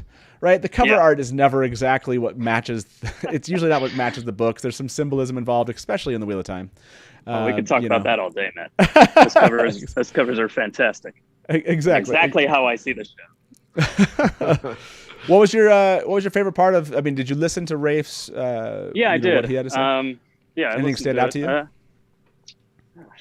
You know what? Honestly, it was just nice to hear reinforcement that seems to be handling the show with the same amount of like care and attention to detail and like love for the series that any of us would want from one of us doing it, kind of thing. But I think that was my main takeaway as a whole. Just seemed like he was on top of his game. Yeah, no, I agree with that. Takaranriad Joe. I got to differentiate you guys somehow. So I mean, any final thoughts from you as far as what you kind of experienced today with this? What do you kind of plan to discuss tonight on your own live stream on Discord? Anything that stuck out to you about today versus other days? The first things that jumped out to me was the release month. I think obviously the poster, it's not what I was expecting. If we were getting a poster, this is definitely not what I was expecting. I was not expecting to see a Waygate on the poster. I did expect to see Rosamund Pike. I thought maybe it would be more of a close up shot of her or something, or maybe even not even a character on there or multiple characters. But this is I did not expect to see a Waygate, that's for sure. I like Joe's thought that maybe it's the pattern, the weaves of the pattern, maybe going to tug at Moraine to pull her on her path or push her on a path. Which again could be literally the same thing that they're trying to illustrate. Yeah. But as a channeling weave. That's it. I mean, that's a great point that maybe hasn't been asked. Waygate on the first poster for the Wheel of Time, right? Did any of us expect? I mean, if we could have, assuming that the alt text is correct and it is a Waygate, that is kind of crazy. But it could also just be a way of showing a set piece that doesn't really show anything, because either side of it could be nothing. So like. That's true. It doesn't reveal anything, right? It's not a behind the scenes. Also, as we're all aware, we've seen that image before. We've seen that gate before. We're all been theorizing about it for months now. You know? Yeah. So yeah. for the hardcore fans, they're not showing us anything really. It is crazy. I mean, we'll come back to this, I'm sure, over the coming weeks. That the Wheel of Time, again, I love waygates, portal stones, the parallel dimension concept in the Wheel of Time, you know, and it's crazy that they focus on that to me, just because I'm like, well, I love the ways, but I didn't think that everyone else might. But they clearly see it as something that can grab the attention of people. You know, that connective tissue that Rafe talked about between the fandoms. They clearly believed that this could capture their attention and get them interested in seeing the show. Yeah. So, and they might be right. That again, we were just so steeped in it already. It's kind of hard to know. So we have 2 callers. Like I said, we're gonna end here in just a couple minutes. Let me bring our second to last caller into the show. Hey, welcome to the Dusty Wheel. Who's this? This is Mike. Mike, thank you for holding online. Like you said, we're finishing up here. Any thoughts from you? Like what made you want to call? You know, what were your thoughts about today's release? Yeah, I'll keep it short because I appreciate you guys have been doing this for a while now. Yeah, absolutely. I just think Rafe's comments on how this is the characters and how he's trying to kind of embody the series in a faithful way. I really like that he talked about he brought someone on that maybe isn't necessarily into fantasy, but wants to make sure that their characters feel authentic. Because as much as I love the story of Wheel of Time and I love the plot, what I'm looking forward to the most is having those characters in my living room and kind of getting to follow them and become hopefully as attached to them in the show as I was in the books. So I thought that was really cool. Yeah, I agree, and that's a good that he's intentional about these decisions, and that's really going to be, I think, a lot of our conversations. Right after the show comes out, we're going to be asking the question, why? You know, like, why make this choice? You know, why did you go this direction? And that will probably be a lot of our discussion among fandom, right? Because there's going to be changes. Rafe seems to be setting us up for that, right? Telling us to gird our loins, you know, for what's coming.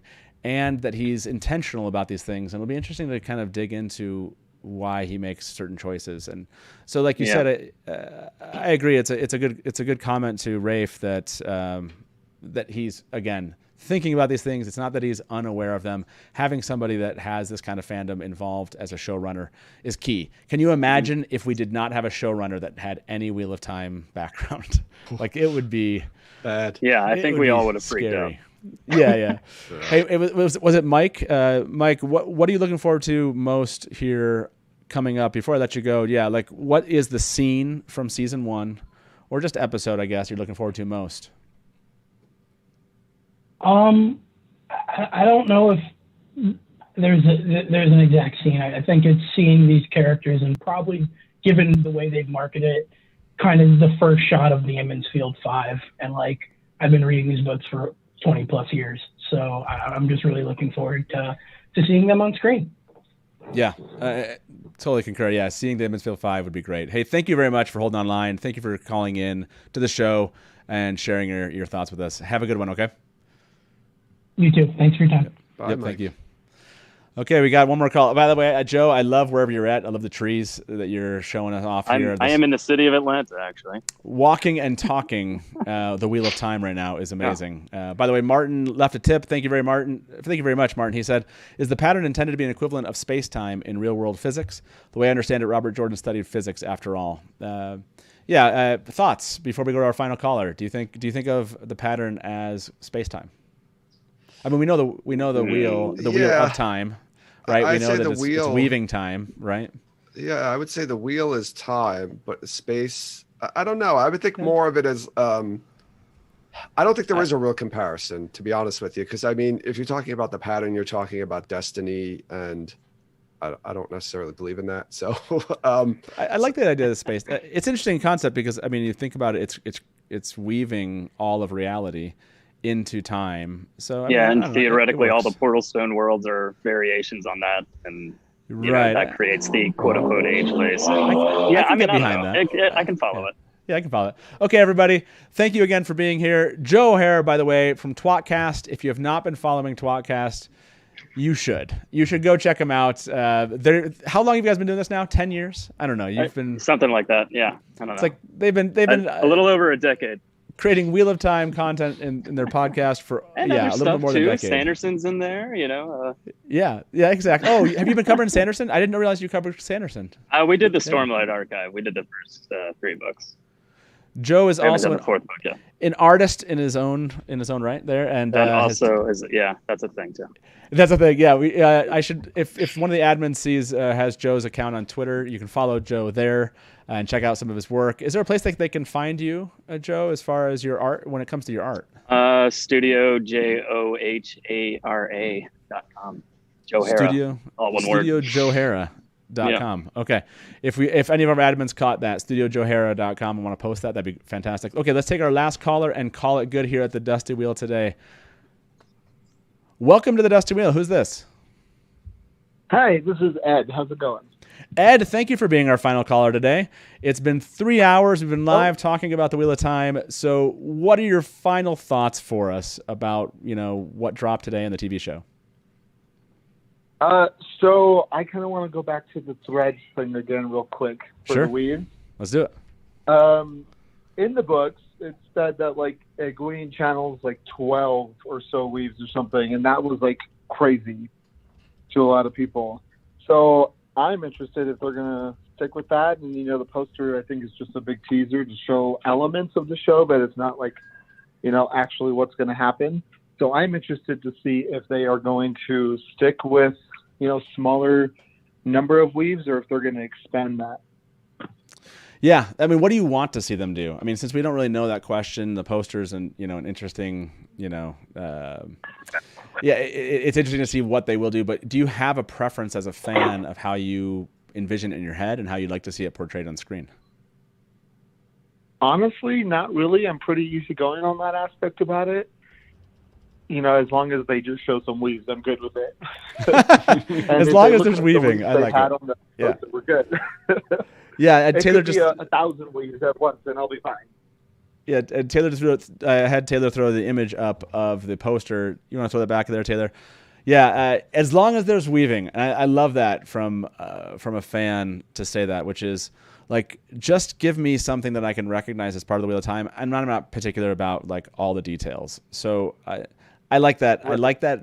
I think that's a great way to think about the next 3 months, right? And maybe when Rafe says "gird your loins." I think he once said this, and Joe's 1 and 2. Correct me if I'm wrong, but I thought Rafe said something to the effect of, I hope that fans can find something that they kind of can hold on to, and that's their own as far as the Wheel of Time, and see something reflected in the show that way that they're excited about. So, I don't have the exact quote. But I have the quote if you want me to read it. Oh, yeah. If you have the quote, yeah, go for it. Yeah, read it. That's why he's Joe number 1, Matt. So the question was, have you made changes that hurt you / sour to make but were necessary for the screen? And his answer was, it's a long answer. The writer's room is littered. The writer's room floor is littered with my tears. Truly, though, I don't want people to be unprepared for how different the show is to the books. To do a proper adaptation, it has to be. As a thought exercise, just imagine we can only do 4 of the cities from Eye of the World. So from Emmonsfield, Tarrant, Ferry, Barrelon, he goes on, talks about that. What are the knock-on effects for characters and story from the ones you don't go to? Which characters haven't met each other now, and how can you reconnect them? We have amazing writers and hugely helpful support in Brandon and Harriet to tackle these things, but they're not small. Gird your loins, my friends. There it is. I think that's a great way to end this live stream today, and a great way to think about this. Obviously, things that Rafe wanted to put in and did not wasn't able to, even on his own, if it's littered with his own tears on this and others. And yeah, gird your loins. And that quote should be up, and we should all be kind of that should be the mantra of the Wheel of Time fandom at this point. You got 3 months. Gird your loins. Hey, Ed, thank you very much. Yeah, Ed, thank you very much for calling in. Final thought on, before I let you go here, the one scene from The Eye of the World that you want or hope to see on screen in the TV show. Oh, that's again really hard to pick. There's so many scenes, but I would have to say the initial scene of Moraine either walking into the Two Rivers or Emmonsfield, or the boys meeting her, everyone just meeting, I think is going to be really exciting to see, because that's one of the initial scenes we see in the book. Yeah. Yeah, I agree. They're all going to be exciting. I'd like to ask people to pick their favorites. So that's a great one to point out. Can't wait for that one either. Ed, thank you very much, man. Hey, I appreciate you holding on the line, and hopefully you'll be back here. Hey, have a good one. Yeah. Bye-bye. Okay, Joes, we did it. All right, Matt. This was thank you very much, Joe 2. You can be Joe 1 today. Joe tWoTcast Joe. Thank you very much for being with us, man, and thank you for taking a break from work. And we'll talk to you soon. And you too, Joe from Talk Around Riyadh. If you want to catch them, they're doing a live recording tonight about this news on Discord. Again, you can probably follow them. You can find them by just going to our Discord link in the description of this video and asking around, unless we end up dropping a link to that here in the chat. If you want to keep this conversation going on, you want to join it, I might have a moment to say hi over on Discord. Join us here after the show. And just as a reminder, again, Telecon Riyadh is coming up here at the Dusty Wheel. Like I said, we're going to be talking all about and doing an event all around the release of the actual show itself. So the day before, the day of, and day after. So hope you're around for that, everybody. Can't wait to see you. And was that Taylor? Oh, yeah. And thank you very much for being here. I think we hit 2,500 concurrent viewers here at the Dusty Wheel talking today. That was ridiculous. You're all awesome and crazy fan freaks, and I love it. So thank you so much. Please do like this video on the way out. Please do subscribe to all of these podcasts and this show if you want to continue seeing this type of content. And that's it. Good afternoon from the Dusty Wheel. As we say around here, smash to black.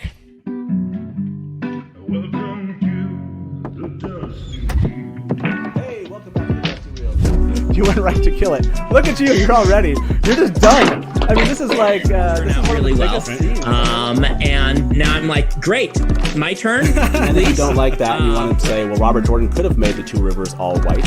He could have, but he didn't. So, just complimented me on my dress, and as you can clearly see, I'm sad. I see Nakomi as something along the lines of a Shida Haran analog. It does make sense why it outlasted the breaking. Yeah. See, this is why I have Therese in the show, because she's going to correct everything that. Hey everybody, welcome to the Dusty Wheel Show. What? Meme Off Challenge! Yay! Like baby face mounted on like a huge body. So like all of a sudden, this is not just like, a traditional fantasy, right? There are sci-fi and elements. Just a moment ago, Rafe tweeted something. So let me get my guest in here with me, and probably I would say put in 70-80% of the work. I got to be over the shoulder and be like, no,